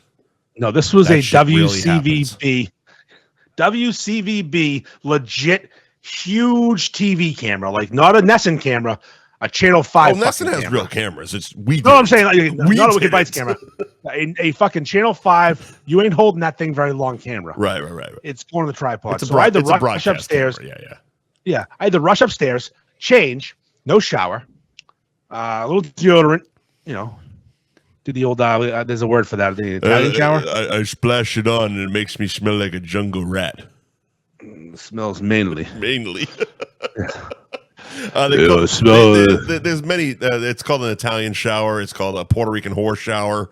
Whatever the fuck you want to call it. So I did one of them, and I came back down Splash here. some Brewed on. Yeah, I sprayed. I used Noir. It's Cool Water, which is the best cologne in the world. Cool Water cologne. Cool, it's so good. I thought that was no, it's good. I when I run out, I'm buying it again. I've never bought cologne twice in my life. That was in Snoop's Lottie Dottie, right? Yeah, Lottie Dottie. Yeah. Cool Water cologne. Yeah. So I come downstairs and they're fucking got cameras set up. They're staging something with fucking t-shirts everywhere. They're just taking my basement over. I'm like, this is so you sent me a picture of a table with a bunch of fucking shirts. Was that in the basement or was that at Londy's? In the basement. So they staged all that shit. I set the table up and they staged some stuff around it. Okay, all right.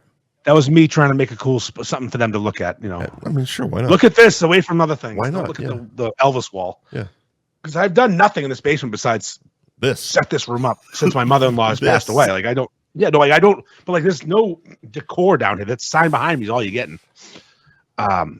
So yeah, they came here, did a quick interview here. I just noticed. Did you take the neon sign down, or is it just not in frame behind you? What the fuck is that thing? I don't know. Maybe they stole it. I don't know what the fuck it is. I'm like, neon's gone. Oh shit, he doesn't have a neon sign anymore. Look, I'm not complaining. It was fucking up with your lighting anyway. Oh, thanks, Mike. There we go. My mic just hit me. Right in the face. In the face. What the fuck? I'm getting attacked by my fucking mic. I need to figure out a fucking hard mount for this fucking thing. This thing pisses me off every week. You got to get a real fucking setup here, pal. Mike, I'm going to the store soon. I got to buy some things. Yeah, buy some stuff and things. Get yourself a Best Buy credit card like the rest of us. This fucking thing is broken now. I'm fucking. It's just the C clamp. You just headbutted it with your 50-pound dome. Well, you know what the problem is? Is this table's plastic, and this thing just indents itself into it. You need one of these hardwood tables. A hardwood table, American made. Maybe make it oak. You an oak man, Jimmy? Oak's nice. What do you got? A Chinese made table? You fucking communist. All right, so they set up your t-shirt table for you. They did some staging. They did an interview with my back to the t-shirt table from a bad angle, sitting on a red chair that says like a cup of tea. My mother-in-law's chair. Yeah. And here's the thing: I started talking, and I know when the red light's on, it's time to just go. Yeah. You just it basically becomes diarrhea of the mouth. There's no, because I know this is going to edit it down to nothing, so I'm just going to talk. Right. And I swore a bunch, which was good. Sure. Chronicles, I love that. And I started to tell the history of the beefs, and the guy's like, "We don't have time for that. We don't give a shit." This is that's okay. So here's the thing. I care. I know you do, but this was one of the things that stood out to me, and I was like, "This is really fucking cool." It's not about the roast beef sandwich, Andy. This is a segment on Chronicle about Andy fucking Ferg. It was gonna be. Oh? It was gonna be. What happened? What'd you do? Sometimes, I brought sand to the beach. I brought... Son of a bitch. I brought too good a crowd. You brought a crowd. But I brought too good of a crowd. I mean, we'll see. I mean, fucking Chronicle segments are like 3.5 minutes long anyway. Not even. We got to Londy's, and they did a lot of Ted stuff out back, filming and making the sandwich. And Ted's a charming fella, sure, and he's got a lot of camera time. He was flexing, took off his apron, told his wife he was going to date the camera lady, which was hilarious. I heard the camera lady had a great ass. Yeah, so did her. So did she when my hot mic went off. A little later in the day, when they were done filming us and they were doing some extra stuff, and I still had the little mic on me. Yeah. She walked away, and I mentioned that I enjoyed looking at her derriere. Her butt. Yes, I know what a derriere is. Yeah. And I said, and Matt West, who was sitting across from me, said, your mic's still on? I go, well, I guess she knows I like her ass. There you go. And I doubled down because you can't subtract. She got a great ass, man. I didn't say that, but she was what it is she's lugging that camera around all day. It's a workout. She's fucking pipes. She had biceps on her. So they get to Londy's. They film with Ted, and again, Ted's awesome. Yeah. And Ted's great at showing off the beef, and he's got charisma, and his accent's incredible. Yeah. You can understand everything he says, but his accent's still so thick. And then they sit down and start filming. Yeah. They got all of us at a table. We're gonna eat a beef kind of simultaneously, one big bite. So it's me and Fitzmaurice, Matt. Yep. Danny Gillis, Craig Kimberly, and Matt West at this time. Okay.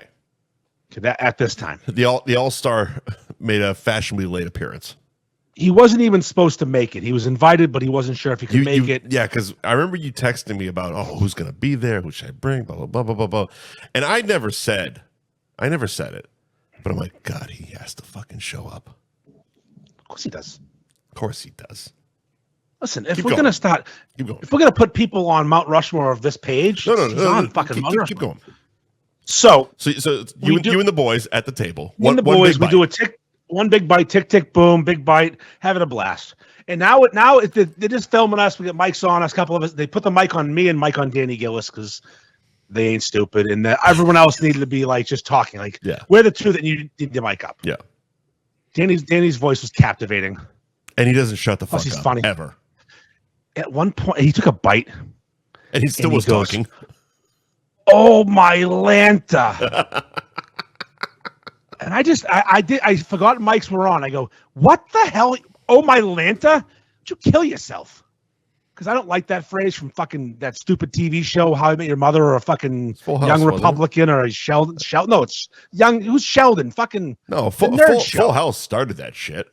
Oh, my Lanta's from that? Oh, my Lanta is a Full House gimmick. Yeah. That's fucking gay. Oh, my Lanta. Fuck off. Oh, my God. Here's why I can respect that. Danny Gillis knows what's going to make air. If he said, oh, my fuck, it's not going to make air. Oh, my Lanta, that's going to make air. He's right. Danny Gillis gets views. Yeah. So then we're just having our fun, shooting the shit, enjoying the sandwiches. And in comes fucking Sasquatch himself. The fucking goat of post, Dan Bob, the man, the myth, the legend. With his he just comes 1970s hockey helmet haircut. What the fuck is going on there? He's gotten a haircut since then because he knew how stupid he was. You sent me a picture, and I'm like, what the fuck is this? It looks like somebody molded his fucking hair to his head in a fucking kiln. He's perfect in every way. I had a baby brother. He was perfect in every way. That kid he's the best. So he sits down at the end of the table. Now we're awkwardly sat with a 5-person table, which they weren't thrilled with a 5-person table. They wanted 4, but fuck off. Deal with it. Figure it out, Clint. You're a producer. Right. And he sits at the end of the table and doesn't say anything. Now Fitzy's to my left. Right.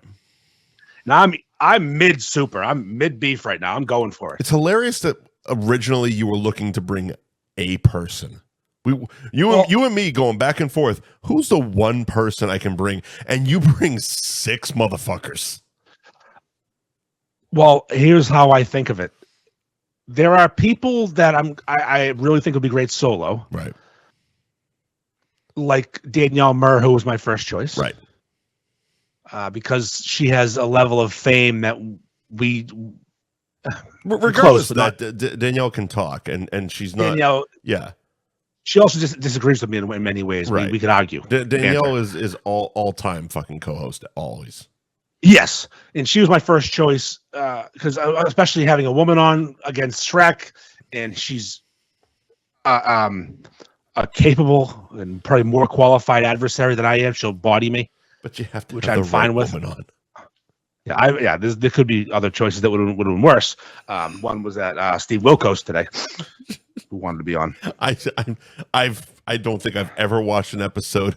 I'm definitely DVRing it now. Yeah, I gotta see what's going on now. Fucking Lindsay and her friends just ruined that show.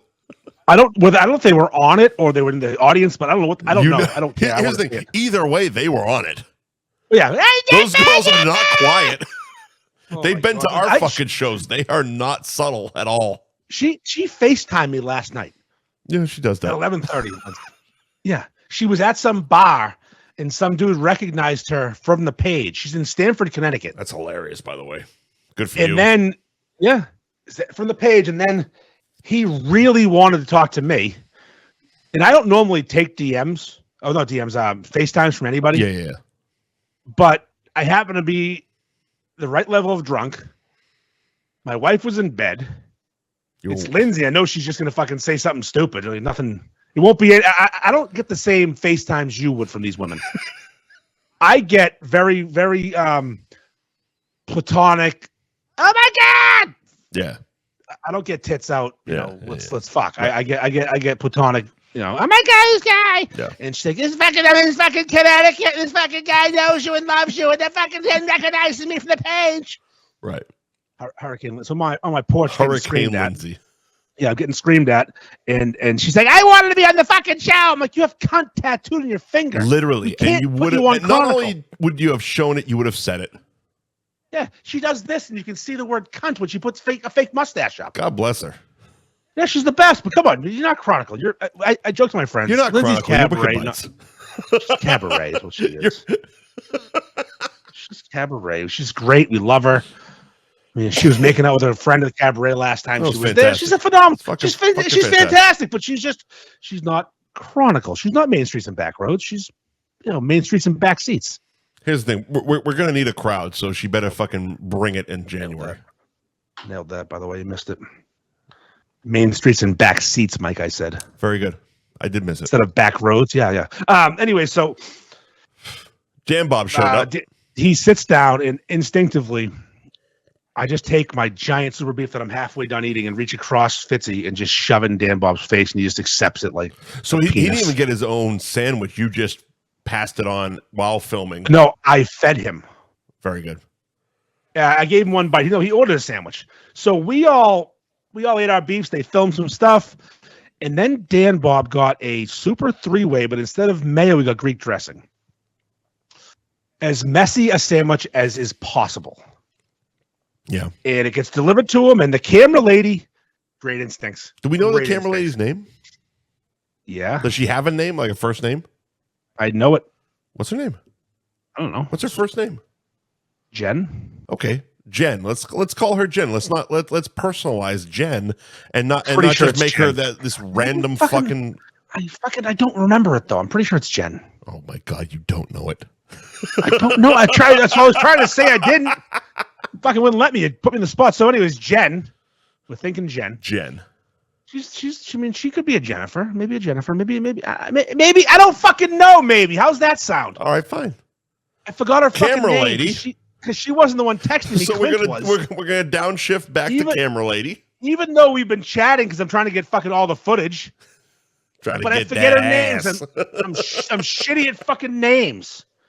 Anyways, so Dan gets this giant sloppy fucking super with Greek dressing dripping down with the James River. Right. The messiest thing you've ever seen in your life. And Jen, the camera lady, fucking jams that camera 6 inches from his face. And he devours this without words. And she never went off him. She went around a couple times. Right. But being an expert filmmaker that Jen is, everyone watched in horror and arousement. As Dan had this thing, he had sauce in his ear, had Greek dressing in his eyes, eyebrows were. His ear. It was a bloodbath of. But the way he eats a sandwich isn't normal; it's sexual. Well, there's so much slurping involved with him. But the motherfucker doesn't. I don't think he actually has teeth. Like he doesn't. He never bites. It's all just like gumming and slurping out. But like the dead eyes too. Well, he's got the darkest eyes, like a daughter's eyes. Yeah, he had that, and it was funny later on after they filmed Dan doing that. Clint is his name. That's an actual name. Clint, the producer, who set this all up. He goes, we can't probably show Dan eating that sandwich. It was too sexual. So I couldn't keep my eyes off of it. Clint said, I don't know how we're going to show that. It was too sexual. Because I read Dan's review, and it was implied, or at least that's the way I read it, that the camera woman said that. It was actually producer Clint that was maybe she did to him. Pal, we're doing Chronicle here, not fucking Pornhub. I actually have to edit down a reel. I have like 38 seconds of footage of Dan being recorded. You sent it to me, I think. I've definitely seen it. I gotta add some music to it and make it a whole thing. Oh yeah. So but once they started filming the round table, I warned them of Gillis's voice. I said, you won't believe this voice. You're gonna love it. I go, plus he's funny. Yeah. He's got the voice. He's funny. So I got Gilly, again, a sand to the beach. This is no longer about me. It's about my people. Sure. I got Gilly, hilarious, raspy, great voice. He's off in the corner now. Solo interview. You lost your segment, by the way. Yeah, I did. I know. It's hilarious that this is like what you've been striving for. Nah, you made a fucking festival named after your name. Yeah. And you're giving away your own Chronicle festival. I wanted it to be the best possible segment it could be. Mm-hmm. And I know I'm gonna be put in there. I'll have less time. Yeah. No, I understand it. I'm just pointing these things out. I know. I could have fucking brought some vanilla douchebag with me and fucking owned the whole segment and had a great time. Like Eastbound and Down brought his fucking little best idiot friend and crushed it. But no, I bring the best possible people. What's his name? Fucking Timmy or Billy, the little cunt. What, Stevie? Yeah, Stevie. I could have brought fucking Stevie and owned the whole segment. You couldn't think of the most retarded name ever, Stevie? I forgot his fucking name. Hi, Steve. I like pizza, Steve. Hey, Pizza Steve. Hey, pizza, Steve. No, so I brought Danny fucking Gillis, the Malden Muffler, who on camera and with an audience is phenomenal. Yeah. Funny with the voice. Then I bring fucking Craig Kimberly, a fucking filmmaker who has a goddamn briefcase full of toys he does beef reviews with, which they were fascinated by, because why wouldn't they be? See, so that's another thing, because you texted me that, and this was the first time I realized that Craig actually keeps all that shit in a case. I always assumed it was just scattered junk in the trunk of his fucking car until you're like, oh no, he's that's serial killer shit. It's not only a briefcase, Mike. Like back in the early 2000s, before cell phones and technology, I had to carry a lot of stuff with me for work. Sure. I had a map book. I had files. I had a briefcase. Fucking literally a small suitcase like a lawyer. So Craig's new fucking name on the group is definitely Beef Halliburton. Yeah. Yeah. He's got it. So he has an old, probably the same briefcase I bought in 2003. He has full of us. He has his Lazy Susan, his scale, his meat thermometer, meat thermometer, yep. His towel. So once they found out that existed, they sent him outside to his car and filmed him walking in with the case. And that's the moment I realized I'm going to get cut out of my own segment. My God. Because Craig started doing all the things, temping, weighing, spinning, all the things Craig does. There was a group of lunatics on the North Shore that seemed like a sandwich. Hi, I'm Andy. Moving on. Yep. So you got Craig doing this. Again, Craig's great on camera. That's his job. He's a fucking TV guy. Right. He's got his own YouTube channel. The man's good on camera. Yes, he is. So then I got that. They do that. I'm like, this segment just got so much. Fucking TV host, a fucking stand-up comedian, a Viking, podcast host, a fucking podcast Viking, and then Dan Bob, the fucking beef porn star. Jesus, I'm sorry, and Matt West was there. Matt West didn't. He doesn't exactly do a ton, but if they ever wanted to, if they ever actually cared to ask about like the group, at that point they'd given up on it. Matt is he would have been the guy. He would have been the guy because he's one of the most active moderators, admins in the group. Right. Like he does all the behind the scenes shit. Right. He's just not an on camera guy. Right. Which actually was funny because they were doing a lot of zoom shots and pan shots and just getting B-roll, and Matt didn't talk. Like he just sat there and ate a beef. It was just like, what are you doing here, fella? But again, if they had something to ask, he's filling a role. He's a fucking extra. Background actor work is a fucking reputable business, and you fill a role. You are living furniture, sir. He again, if the right question was asked, he was ready for it, but they didn't ask that. They had punched out of the group. They cared about the people we had. What was funny though is Fitzy. he's not Gilly. He's not Craig. He's a different animal. Right. But what he did, which was so clever, the camera was on him, and he went into straight textbook review using acronyms. Just like did it. I'm like, motherfucker, there's 30 more seconds gone.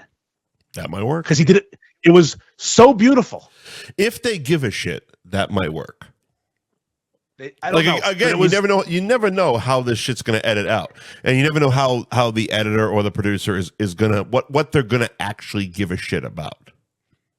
It's like, yes, you brought this fucking whack pack of circus to Londies, but they might not actually give a shit about any of that at the end of the day. Oh, they do. They do. Oh, they just. I understand they should, but you never know. This is Chronicle, by the way.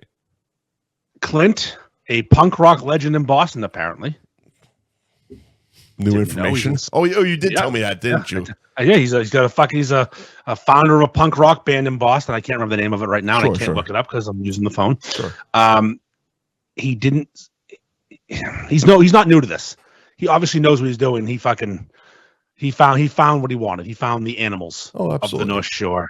And it was a murderer's row of people, and it's just I brought way too much firepower. Well, it's the funny thing about it because again, the Chronicle segments, especially as we learned with Twisted Fate, are minutes, if that, 90 seconds, 2 minutes long. Anthony Everett's gonna fucking hate me. You gave them a 30-minute segment easily. I did. Easily. We're in my basement for 45 minutes. Oh, exactly. They did 45 minutes in this but basement. again, I mean, we filmed in Londies for like what, 2 hours? Yeah, I know. Yeah, so it's like, and we accomplished nothing. You sat with Scott and said nothing, and then I stole your fucking beef and did nothing, and it's like there was nothing accomplished in 2 hours. So filming in your basement 45 minutes doesn't really mean dick.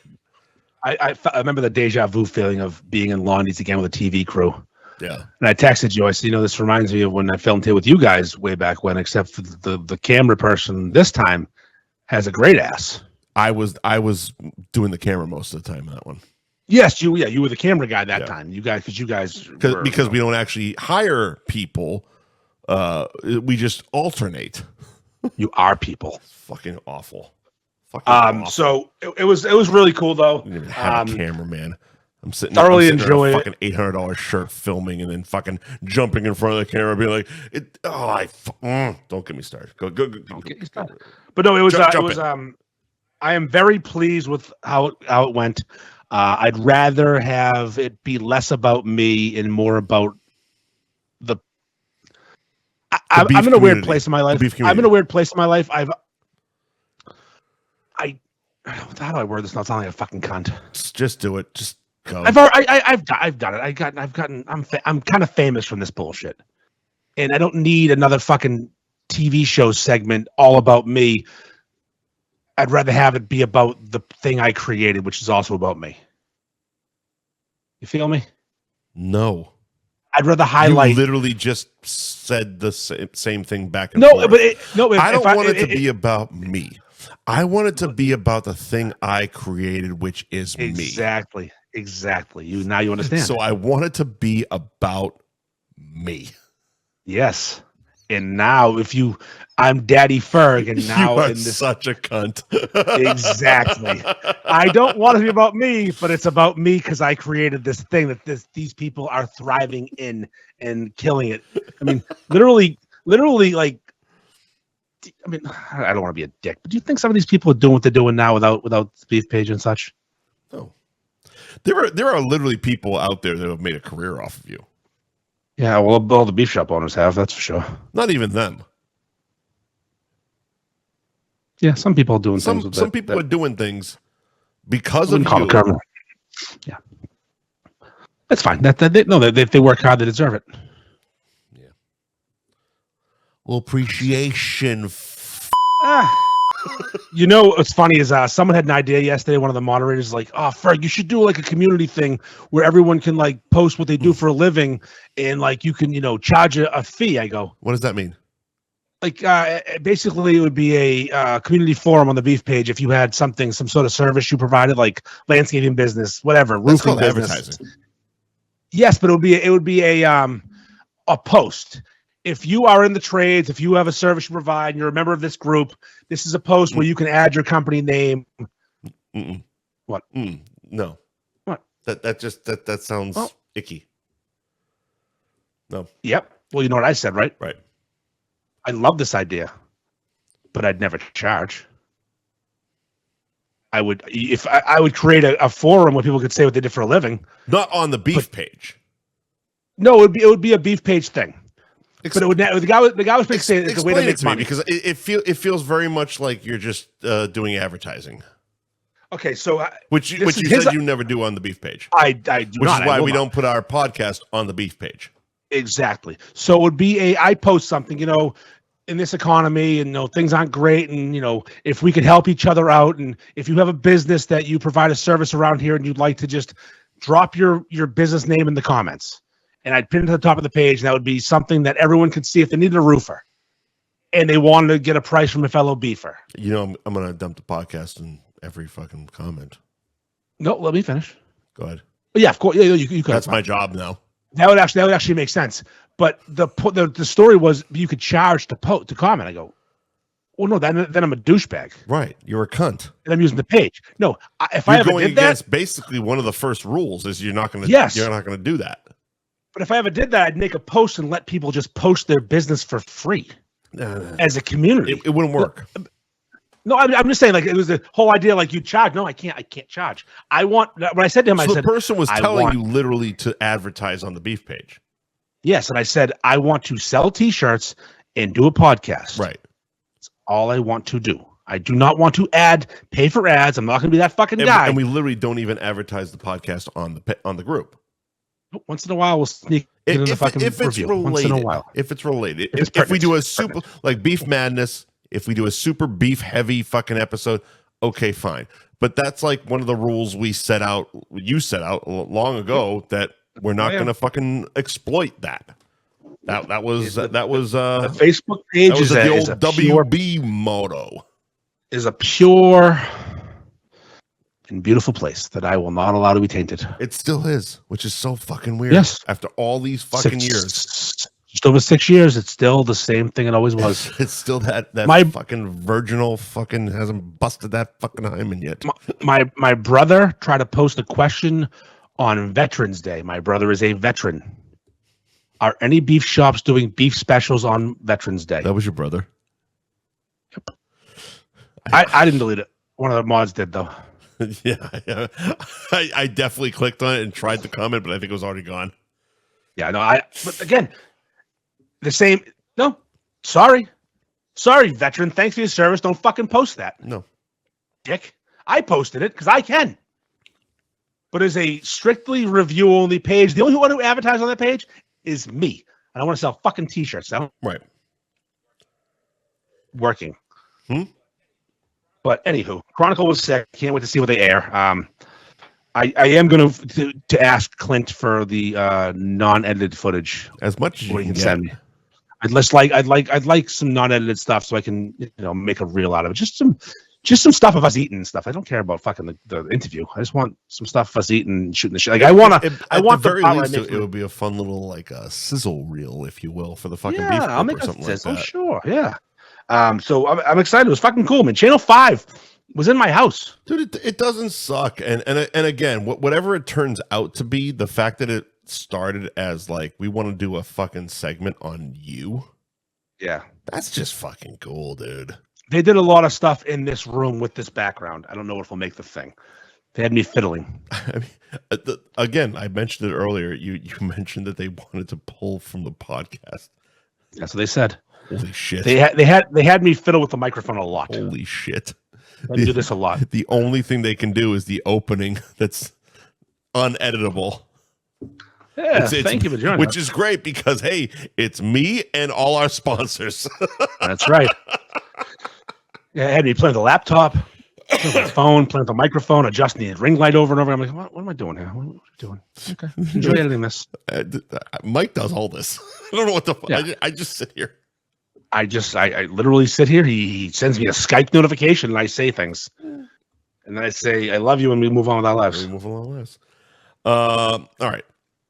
speaking of moving all our lives, let's move on a little bit here. Let's do some ads. Okay. Anthony's. I know them. Anthony's roast beef and pizza. I just happened to have the Devil's Three-Way as a photo. I was scrolling through. I had those cunts from Costco as a photo, but I just had this behind them. So we're going to put that up there while we do Anthony's. Anthony's roast beef and pizza, 1921 Main Street in Tewksbury. Anthony's Tewksbury.com is the website. You can order online. Get some gift cards. Join their loyalty or rewards program. There's a thing. Let's see. Unlock a secret discount. Oh, you want to unlock a secret discount for Anthony's? Yeah, I do. All right. Well, text the word join, JOIN, join, to 877-545-6835, and you can unlock a secret discount. I don't even know what that fucking discount is. It just opened up when I opened up Anthony's website. Sully thanks you for spelling join for him, by the way. Fuck him. He can't spell for shit. He thanks you. He thought it was a Y in there for some reason. He was confused. Join. ARB Tewksbury on the gram. I've said it many times before. One of the best goddamn Instagrams from a fucking restaurant out there. And our boy Petros did a hell of a review. He did. Hell of a review. Hell of a well-written fucking review. I yelled at him on the beer page for doing dick for the reviews and then writing novels. Like, I'm the middle idiot. Petros has been everywhere like in the last 48 hours. Yeah, he has. Sure has. Hilarious. The man is doing God's work. He is hitting every goddamn place that we seem to care about. But yeah, he it's up there on their ARB Tewksbury Instagram, along with a bunch of other stuff, kid. They post their daily specials in a fun little bouncy reel that they haven't done today's, but whatever. And they were doing free junior beefs on yesterday. They were doing them for Veterans Day, right? For Veterans Day, should be mentioned. You could have mentioned that one. Turkey gobbler, turkey dinner is one of my favorite fucking meals, and they so good. They oh motherfucker. The cranberry bread gets me. It's the cranberry bread. Not only do a fucking sandwich, the stuffed and grateful, but they also do the turkey gobbler egg rolls. Adam said stuffed and grateful and meant sex. Of course he did. He's the best. Everything is sexual, that guy. The house-made cranberry mayo just looks ridiculous. Do you know who else gets stuffed and grateful? Your mom. Your mom, actually. Fuck you. Your mom. No, I know your mom. I got my in mom first. Your mom. Yeah, but you don't know. You don't know my mom, and your mom gets stuffed, and she's grateful. Tall woman, slender. Fuck. All right. Thank you to Anthony's in Tewksbury. Again, 1921 Main Street in Tewksbury. ARB Tewksbury on the gram.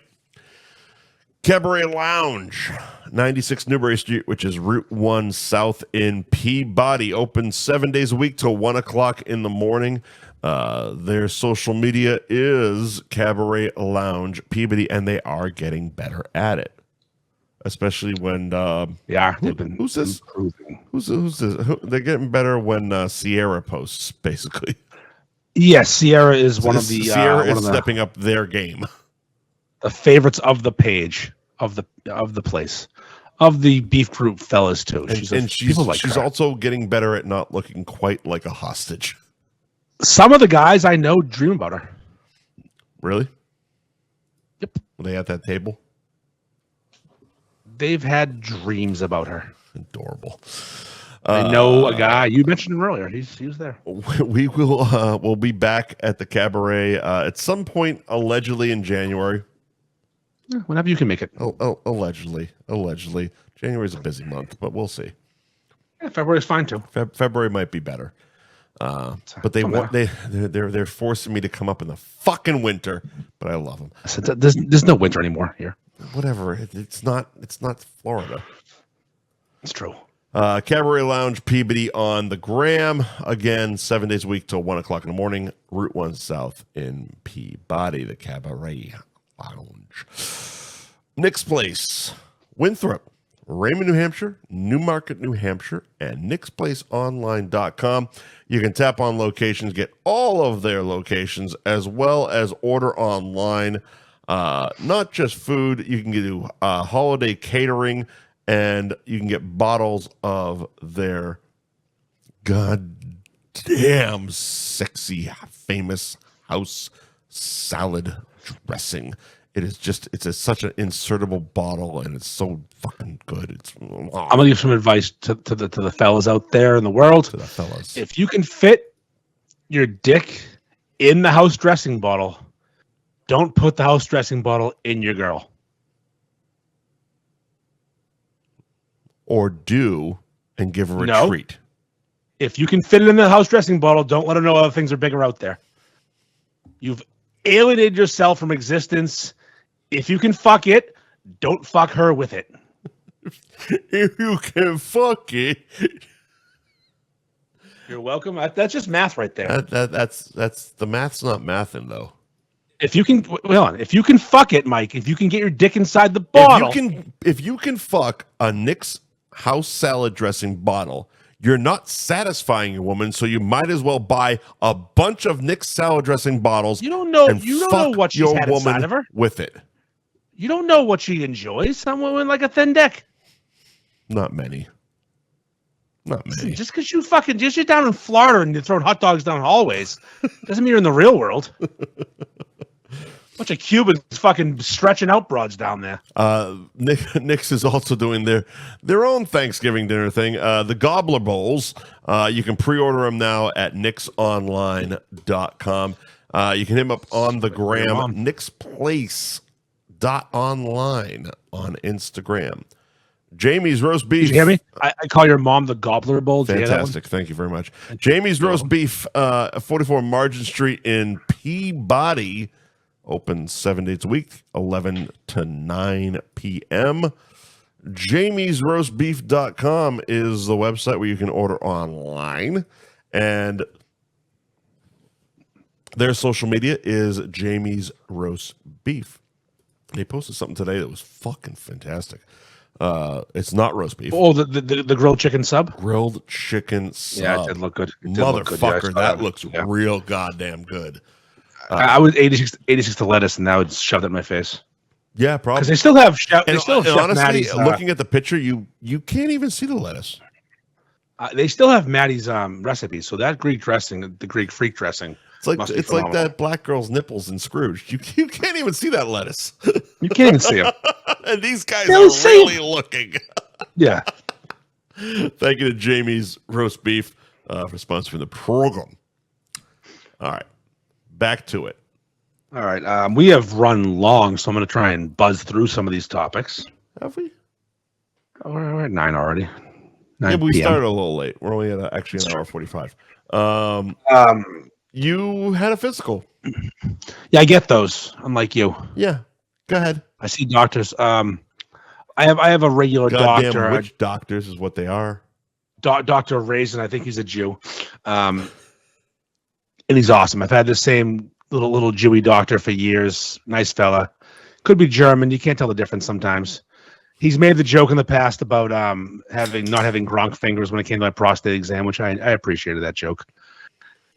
But my physical was scheduled the day of my wife's surgery last week, and I couldn't do both, so I had to cancel it. And I'd had that appointment for a year because, doctors, they don't have much availability. When I canceled the appointment, doctors I shit. Well, just physical stuff. You can't you can get a day appointment. I'm sorry, you can't look at my dick and then stick your finger in my asshole for 2 fucking minutes. I'm sorry. Am I taking up your golf game, doc? I'm very verbose. Doctors are fucking bullshit. Listen, my doctor's awesome. Do not talk. I'm sure he's very fine. I'm sure his bedside manner is very gentle. He's one of the greatest. But doctors' schedules are bullshit. I don't know his schedule. He's the best. Book me a year out. What are you fucking a Disney vacation? I'm not going to sit here and let you slander Dr. Raisin's name. He's awesome. Dr. Razor? Raisin, Raizin. Is he the bad guy, Chico? Raisin and Ramon. Dr. Raisin? So I just rescheduled the appointment with the fucking physician's assistant, young lady named Kayla, which is weird that you know her. She's not a doctor. She's a Kayla. And I don't know Kayla. I don't know dick about Kayla. Name. That's a good name. Sure is. I like Kayla. Lined up pretty good. Yeah. So I'm in my little. I have a great patient vibe. Not creepy. I'm funny because I'm a funny guy. And I get the fucking girl funny, doing funny queer. No. I got the fucking little girl that does the blood pressure. She's laughing. She weighs me. I go, ugh. Oh my guy's killing over here. I go, hey, take your foot off the scale. She thinks that's hilarious. Brilliant. And then she checks my height. I go, what am I, 6'10"? You know, because I'm fat. And my BMI would make sense. She liked that. And then we had fun. We had a good time. We did the cuff. I said, you know, I used to work out. I did 2 of those back in the day. We had a good time. Jesus Christ. She laughed. Yeah, we had our fun. Your boy's on fire. Oh, I was hot. I was coming in strong.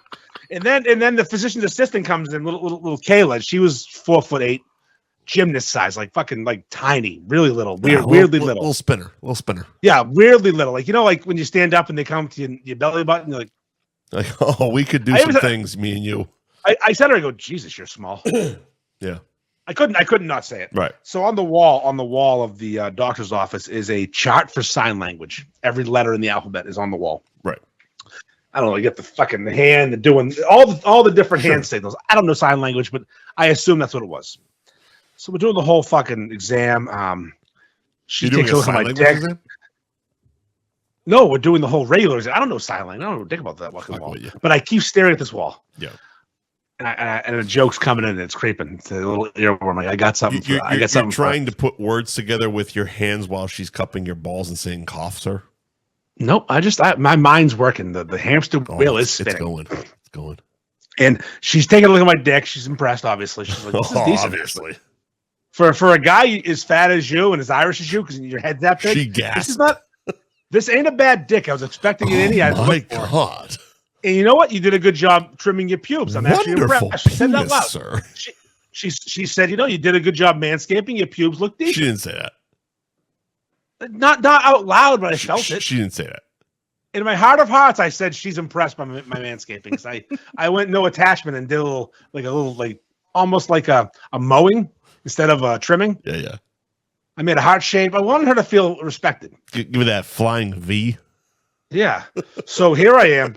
We're done with the most intrusive part. I didn't get hard, which was nice because, you know, it happens.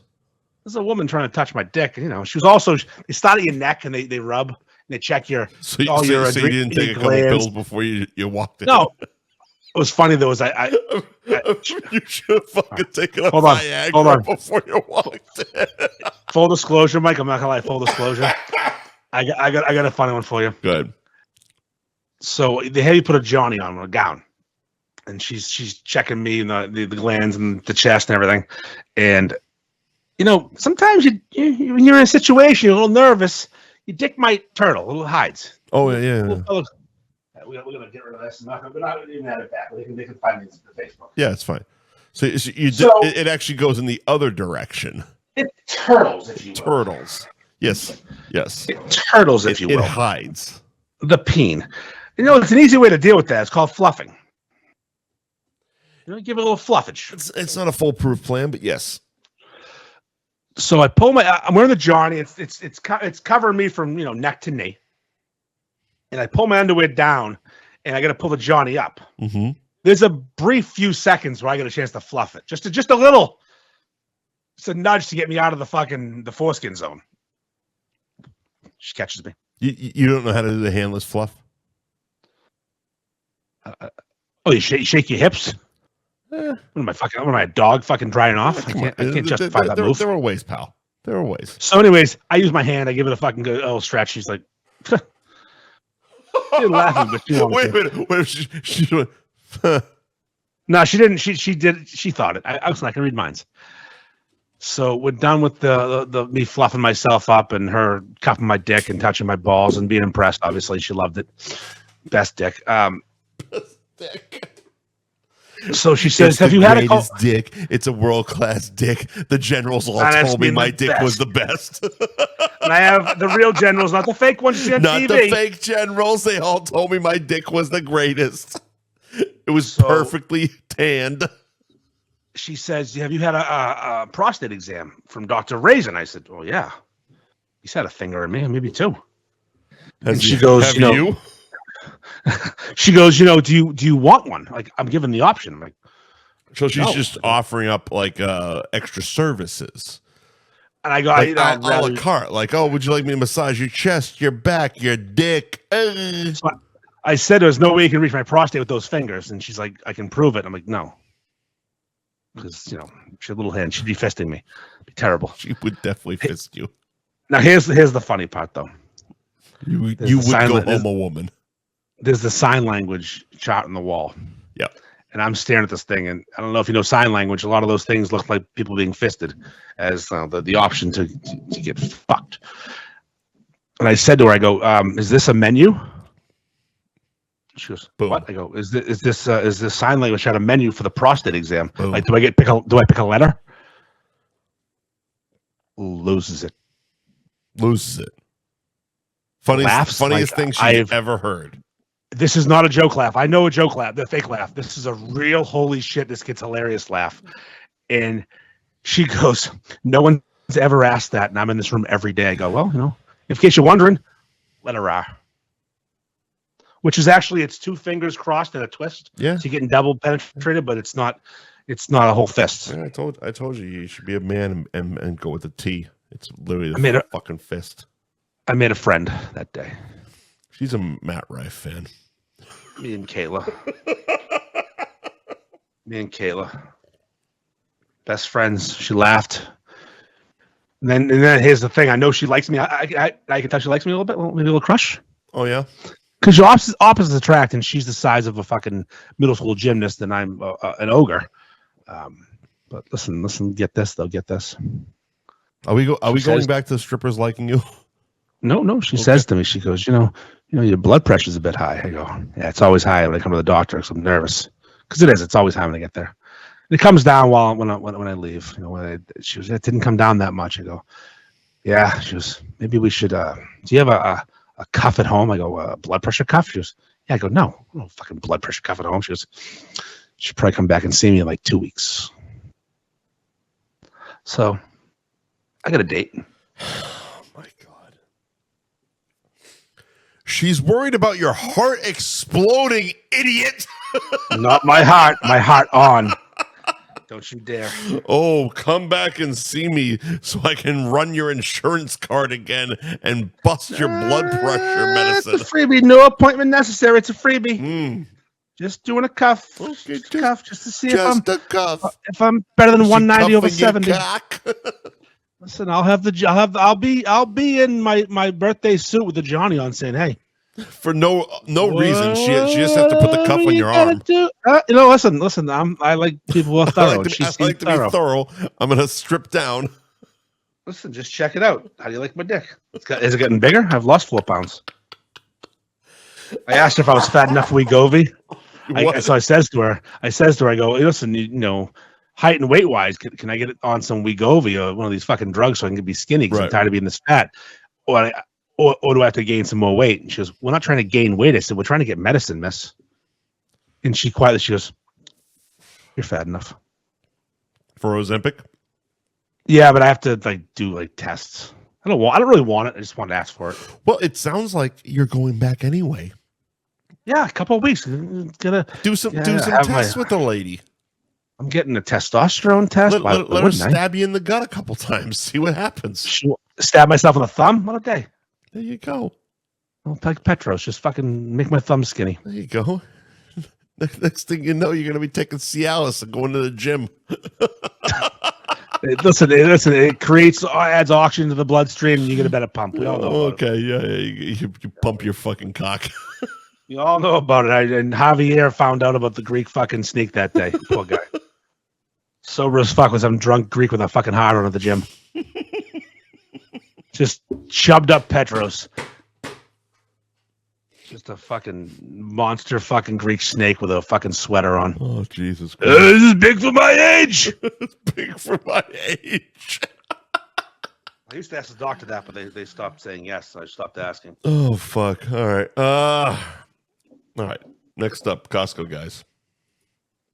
All right. Well, These fucking douchebags. do you know of them? Do you know of the Costco Guys? Are you aware of these people? I've only recently started to learn about them. I've avoided looking them up, but I see people post about them.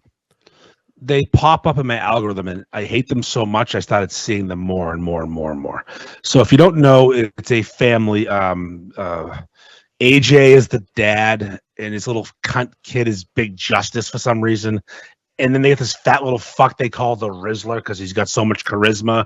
And then you get his fucking douchebag wife, I forget her name, and then his daughter Ashley. And they're the worst people on the internet. They have no skills, no charisma. They just suck. And they go to Costco and say, "We're bringing the boom." So yeah, they do a lot of the boom thing. They're booming, and they play POD. I don't know what that is. Boom. You know the song "Boom, Ready or Not." Oh God! Fuck your faces. Yeah, big into that song, which is Christian rock. If you didn't know, it's Christian rock. The boom they're talking about is Jesus. Ugh, they stink. It's payable on death because it's when you go to heaven, whatever. And it got me thinking, Mike. Yeah. Because I hate these people. Yeah. And I don't know why they're popular. Back in the day, my dad had this. Realistically, I'm just going to take them off the screen. They're on the screen. I'm just going to take them off. Is it fictitious or fictional? A fictional airplane my dad had. He made it up. In his dreams, he would put people on this fictional airplane. Yeah. And the point of the airplane was it was going to crash into a mountain and kill everyone on the plane. All right. It was basically, he would say to someone, "I want you to die." Right. And he would do it, and he'd say, right to their face, "You're on the plane."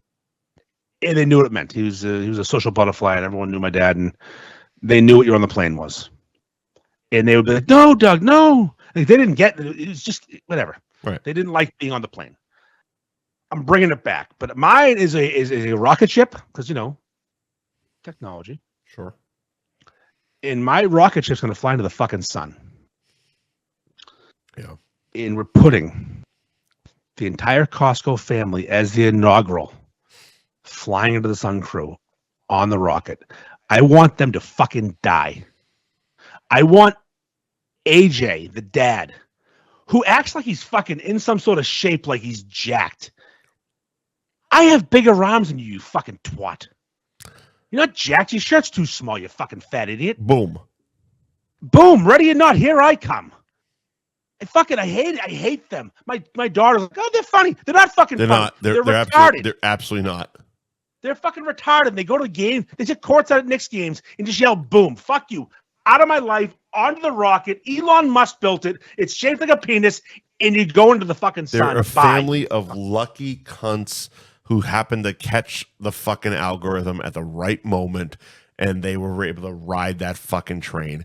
They are less interesting, less funny, and less attractive Haktuas.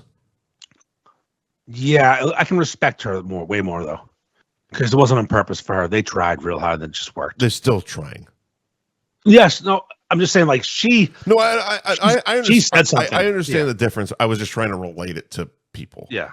Yeah. No, I agree. No, you're right. No, they're just lucky. They're just a bunch of fucking lucky assholes. And what the fuck did they have to do with Costco? They do their videos at Costco and throw fucking toilet paper at each other. Kill yourself. Fucking kill yourself.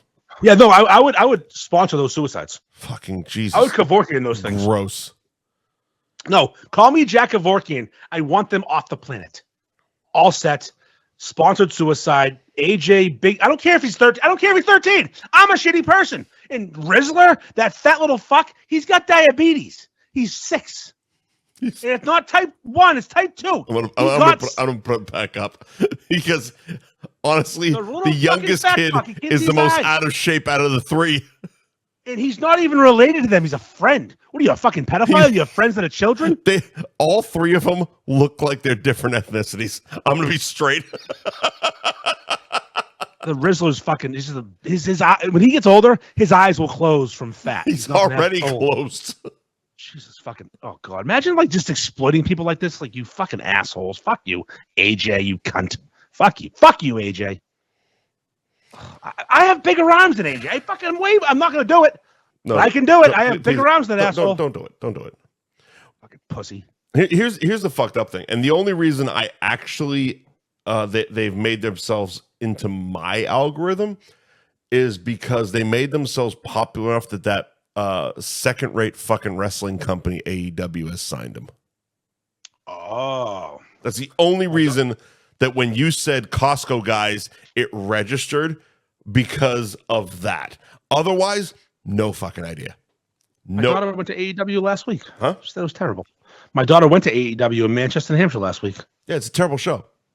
She said she couldn't even fucking see because of her. She had good seats and she wasn't tall enough, and it smelled worse than a barnyard. Yeah, because of New Hampshire and wrestling. New Hampshire and wrestling, exactly. The combination will ruin your fucking sinuses. I remember years and years ago when I was still living up in Boston. Years and years ago. And I brought my brother to a wrestling show because I had interviewed one of the wrestlers, and they gave me tickets, and I brought him. And my brother hadn't been to a wrestling show since the 90s. When it was good and white. And we got on the elevator at the arena, and we're going up. It's just fucking fat tank-topped assholes just stink like shit. And we get off the elevator, and my brother goes, fucking wrestling fans.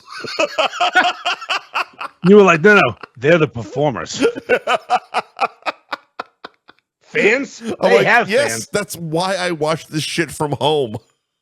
Yes, exactly. Stinky motherfuckers. That's why I watch this shit from home. Well, I asked that question. Am I going to spend $30,000 to go to WrestleMania with a bunch of fucking fat assholes? No, I'm going to watch it at home for free because I get Peacock for free. I get Peacock. Not the cock. Peacock. Fuck the Costco guys. Kill them. Fuck them. Real quick, I have an announcement. I hope the tour bus gets fucking run over. I want to fight. I'll box AJ, sure. Quick announcement. We are having a North Shore Beefs Christmas party. Details to follow. It's going to be December 14th at Twisted Fate Brewing. We haven't ironed out everything yet, but we're having commemorative glasses made. I had my artist draw an Uncle Eddie beef. It's fucking sick. It really is. I can't wait to unveil it. We're trying to get maybe Londies to cater and possibly Brendan to play some acoustic fucking Christmas songs, ugly sweaters and such. It's going to be a ticketed event, and the proceeds from the event will go to Christmas in the City in a Boston charity helping out Boston's underprivileged youths. Have a good Christmas. Youths. December 14th. So that's the tentative date. Most likely date. We're still ironing the details up. We're trying to announce it real soon. I love that we put that on the topic and we're just moving right on. That was a quickie. That's just a quickie. Well, here's the thing. The Uncle Eddie beef is fucking awesome. I don't know. I got so lucky falling ass backwards into this artist. He's a friend of a friend. I'd never even met him before. I don't pay him a fucking penny. He just wants to make cool shit for me because he's in the beef group. Dude's a killer. He's an absolute killer. Peabody kid. He's a barstool artist. Yeah. Works with Portnoy, draws directly for Dave, and happens to be someone that I'm friends of a friend with. And he's just like, I sent him a picture of Uncle Eddie. That's all I did. Yeah. I sent him the shitter's full picture, the real one. Yeah. And he writes, ha ha ha, give me a few days. Then I get a pencil sketch. And I go, yep. So far, so good. No notes. And then I get the colored, and I'm like, Jesus Christ, it's so fucking perfect. It hurts. It's painful to look at. It's so good. It's really fucking good. And we're trying to get it on a glass. We're trying to order a mug, not a mug, an English pint glass, which is a little stronger than an American pint glass. Is that something Joe does, or? No, he does not do it, which sucks because I'm dealing with some fucking side company that aren't good at this. And I sent the color design, and they're like, "No, more money." I'm like, "Nah, I paid you a lot of money already." I paid you a lot of money already, you motherfuckers. They were already in India for like $800, so maybe they just do it. You want 500 more? Great, fuck off. All right, we'll see how that. Very goes. exciting. Yeah, we'll see. But the picture's fucking phenomenal. The t-shirts are gonna be great. It'll be on a t-shirt. Yeah, we're getting t-shirts, obviously. It's up there. In my opinion, it's rivaling the was it John Daly? Yeah, it's the same person one, drew it. That one, I wear that out still, and it always gets a comment like, "What the fuck is this?" What is that? Because it looks like John Daly, but it's got a beef head.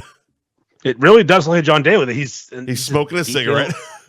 Yeah, he's got sunglasses on. He's fucking wearing the pink and the yellow. He's killing it. Yeah, I have to explain that T-shirt almost every time I'm at a bar.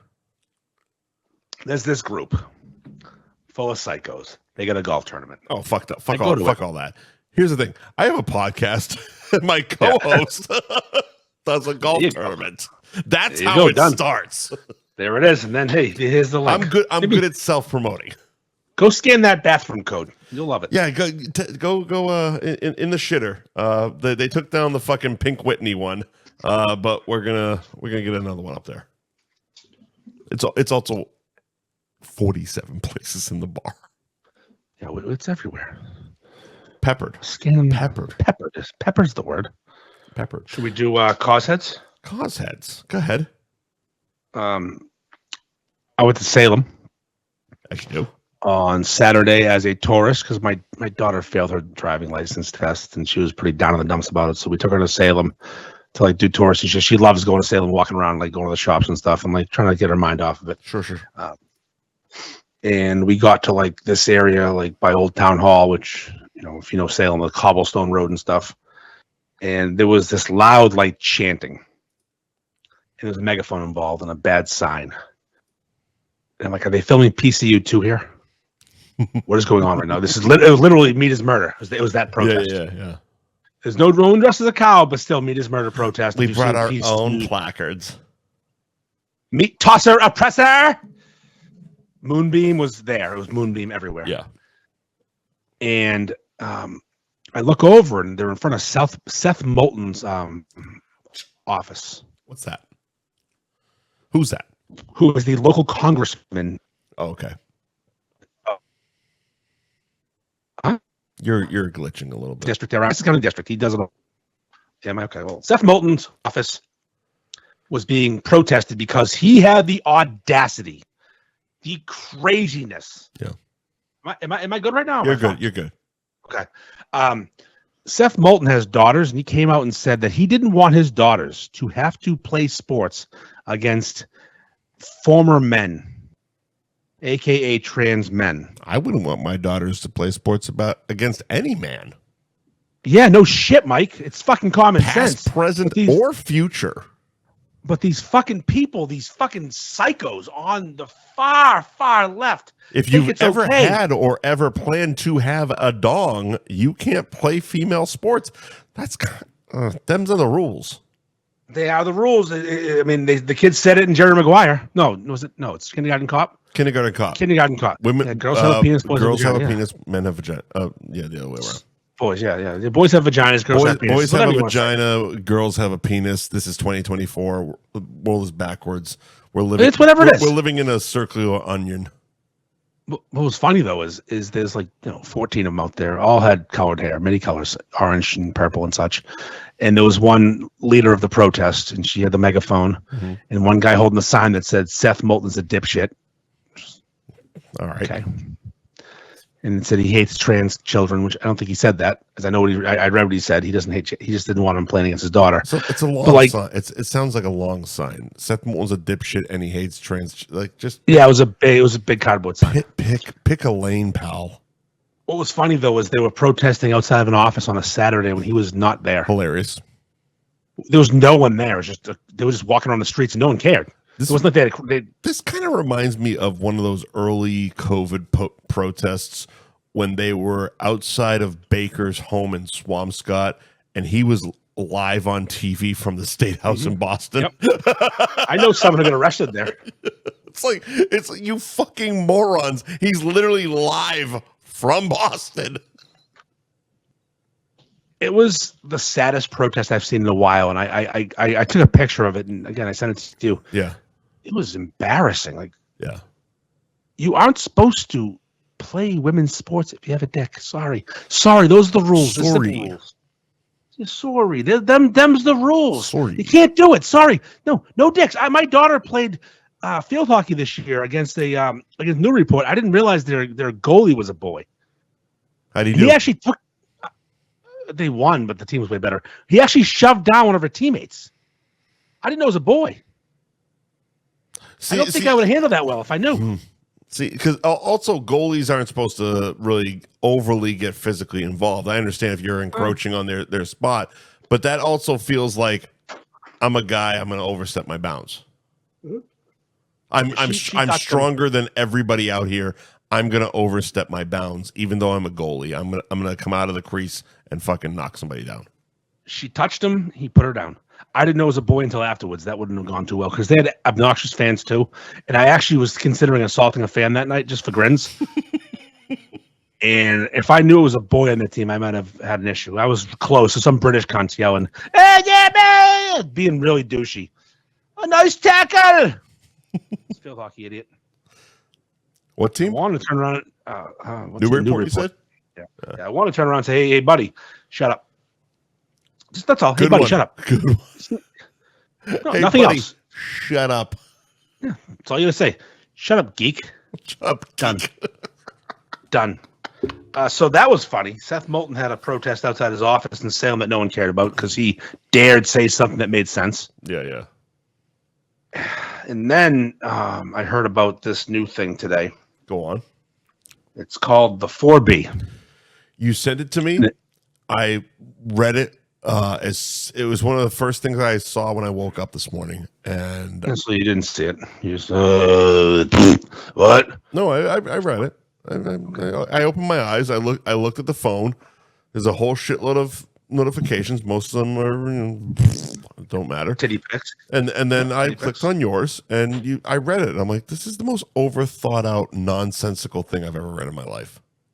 So in South Korea, not ugly North Korea, chicks are fucking making a cause for not fucking us.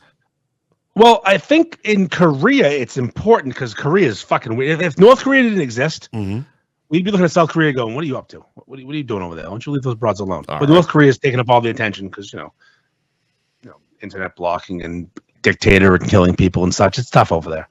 But basically, it's this thing where you don't ever get married, you don't ever have a child, you don't ever date, you don't have sex, you reject gender norms, and you shave your head. To become this fucking. I believe, don't they call that asexual? Is that asexual? I don't know. They call it fucking North Shore beefs, though, usually. This would have been a better topic for Madison.